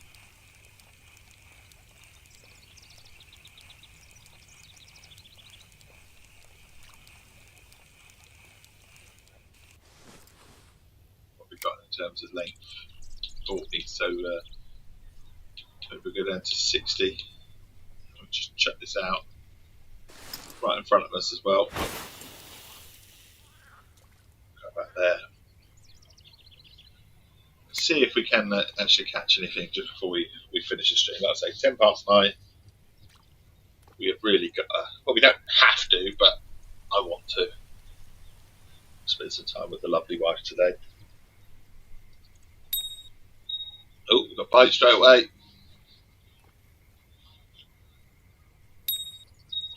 Two little tings tell me that got something anyway. It's not particularly huge, which means it's not a suga, because they're usually a minimum of £2. Oh, it is a suga. I was going to say it's not a suga, it's a baby suga. Look, it's a baby one.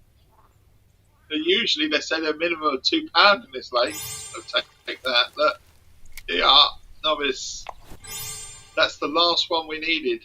Claim. Look, see, I've got two now. Two little,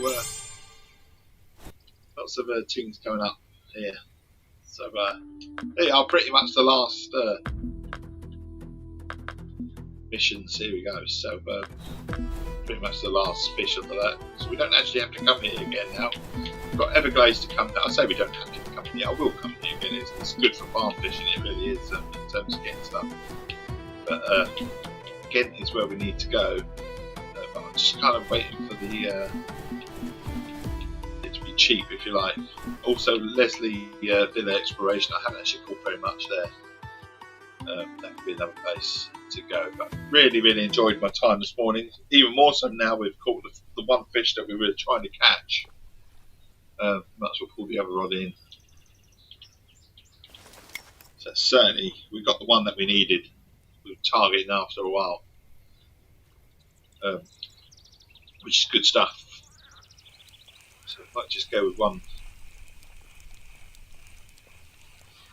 last reel in. Just do it nice and slowly, just in case we get a little ting. But I got what I wanted to come for. It's a successful fishing trip.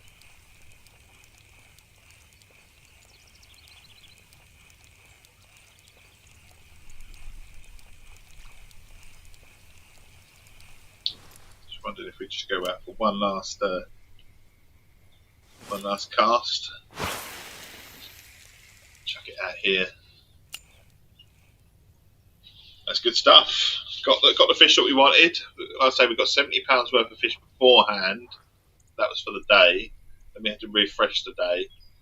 I wanted to spend a little bit of money trying to come back because I wanted to see if I could buy some leeches, because I was after the sugar fish Couldn't buy leeches because you have to be level 30 to buy leeches. But we have managed to get the sugarfish anyway, which is brilliant. That's good stuff.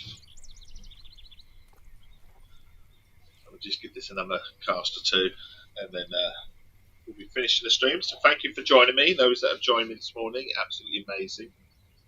It's good stuff. Mon, always a pleasure, my friend. Always a pleasure. Racer Monday, if you're interested. Forza Horizon 6 is potentially the game. I should talk to the guys. We did try something very, very different on Thursday night. Really enjoyed myself on Thursday night on a game called RV There Yet. Really, really enjoyed it. Brilliant game with a group of friends. Absolutely amazing fun. Not sure if it would get boring quickly, but lots of fun with a group of friends. Really enjoyed that. It's good fun as a group. You're working together. Not much to the game in terms of get A to B, but you have to stop along the places along the way and pick up bits and pieces. Maybe try not to get eaten by a bear, which happened, or get the bear attack your RV. Then you have to get past certain areas using your winch and pulling your RV up area because the path's not clear, or literally putting planks of wood down, balancing them with rocks, and then trying to drive your RV over. It really was good fun. Just a giggle at every few minutes. It really was. It was good fun. Really pleasantly surprised by that game. Loaded it up on my own, thinking, what the fuck we got to do? But as a group, brilliant fun. Wouldn't recommend playing it on your own though. I should imagine it'd be quite hard. You do need that. Well, one person does this, another person does that. So one person in control of the winch, another person's driving it. That sort of thing. No one's looking out for the bear or where we should be going next. I think you need a minimum of 2 people playing it. Very helpful if you've got 3 or 4. But I haven't tried it on my own, and I dare say you possibly could, but it would be tough work on your own. And some of the times we had was we released the thing from the hook, the winch, and you literally got one of you sort of driving the truck, the RV, and you're sort of on the brake. Also, it's sort of manual-like as well, changing the gear, so you have to press your button and then move your across to, gear 2, 3, 4, reverse, that sort of thing. One of them you have to drive over a canyon that's broke in the middle, and you just, motorway, so you literally go through the gears like you would with a gearbox, so you move it to 1, 2. It's good fun. I did fall off a cliff a few times. Did get eaten by, well, not eaten by a bear, but attacked by a bear several times as well. Van was absolutely decimated by a bear a few times. You had to fix it up with scrap metal and stuff like that. Like I say, good fun working together, good laughs. Could easily see people enjoying that. As a group. We'll definitely be doing it again. We're going to reel this in. Obviously, this isn't actually caught anything. We're reeling it in. If something comes from this, great.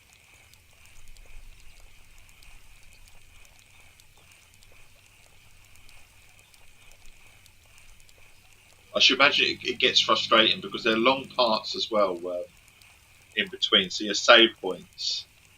So there's one area where you drive up and you get so far, but if you die after it, you get taken all the way back to that checkpoint, and you have to do it all again. Some of the bits that you struggled. Like I say, good fun. Definitely good fun. I'm just going to reset these to around about 40 inches. Or this one in particular anyway, just in case I forget next time I come fishing. But I think that's it. That's my time has come. It definitely has come. It's 9:15. All that's left for me to say is I'll be back tomorrow around about this time, 6 a.m. till say about 9, half 9. maybe 10. Who knows? I don't know what we're playing. I'll be playing some more of this. I do enjoy this in the morning. It's just that vibe, isn't it? Just a relaxing vibe first thing in the morning. I drink my tea, and I'm open to have a chat as well. I am really enjoying it. Also, the travel costs as well are going to be quite cheap, I assume, for the weekend. Because it's July 4th, but the only thing is I'd actually like to go to Ghent and go to the canal, so I might just forgo that and go there anyway. But I was had my arm twisted to come here, and I thought, at least we can go and catch the Sorga, or at least try and catch the Sorga. And we did eventually get it, so successful trip. So we're going to exit. I say I haven't made my coin up coming here on this particular trip, but then we nearly got 10,000 on the previous trip, so good fun. And we got the novice measure as well, so if I pull up the mission and have it all set for next time exploring, I mean, look, we're getting the mastering of all sorts of fish at the moment as we're getting close to certain things. I didn't even have a look at any of these. We've been knocking these off as well, and the collecting of the fish as well, certain things. So this one is just to catch a trophy Oscar. So that one would be go to the Everglades for that one. And trophy Northern pike. I mean, they can be caught pretty much anywhere. So fly fishing, loads of these missions to do on this game. Pick up all sorts of things, catfish, gar, Florida gar. We've caught lots of Florida gar, but we've never actually caught a trophy gar. Again, Everglades would be a good place to come for that. So Everglades is a good place to go for some bait coin and some actual leveling up. I mean, some of these is the XP as well, 13,660. They were worth going in certain areas. The Everglades definitely looks like a trip, but I'd say at the moment the costs to come to like the Everglades and Airport Lake is next to nothing actually to travel at the moment. Everglades is half price, so it sort of pays to go there at the moment, but I'm sort of like, I actually want to go again. I want to go European fishing a little bit. Been to Tiber River, it's a nice place to go as well on the lakes. Leslie fishing, but it's not exactly expensive to come to. But again, I haven't been to the Ghent Canal yet, and I thought we'll go here. I like the canal boats and all that sort of thing. Maybe we'll go there. Maybe we'll go there next time. I don't know what fish is available to us there actually. So we have a common bream, common roach, European eel, European flounder, the European perch, the eyed, northern pike. So you get northern pike there, around Gobby. Bloodworms would be a good friend here, I would have thought. Bloodworms, shiners, small minnows. Small minnows are pretty much good everywhere. Bloodworms, redworms, Benelli, anything, an eel. So it might be a good place to actually come, have 3 rods out, target each individual fish. Maybe we'll come here tomorrow. So much so that I'm already going to set up and let's go back again. I haven't been here yet. Track the mission.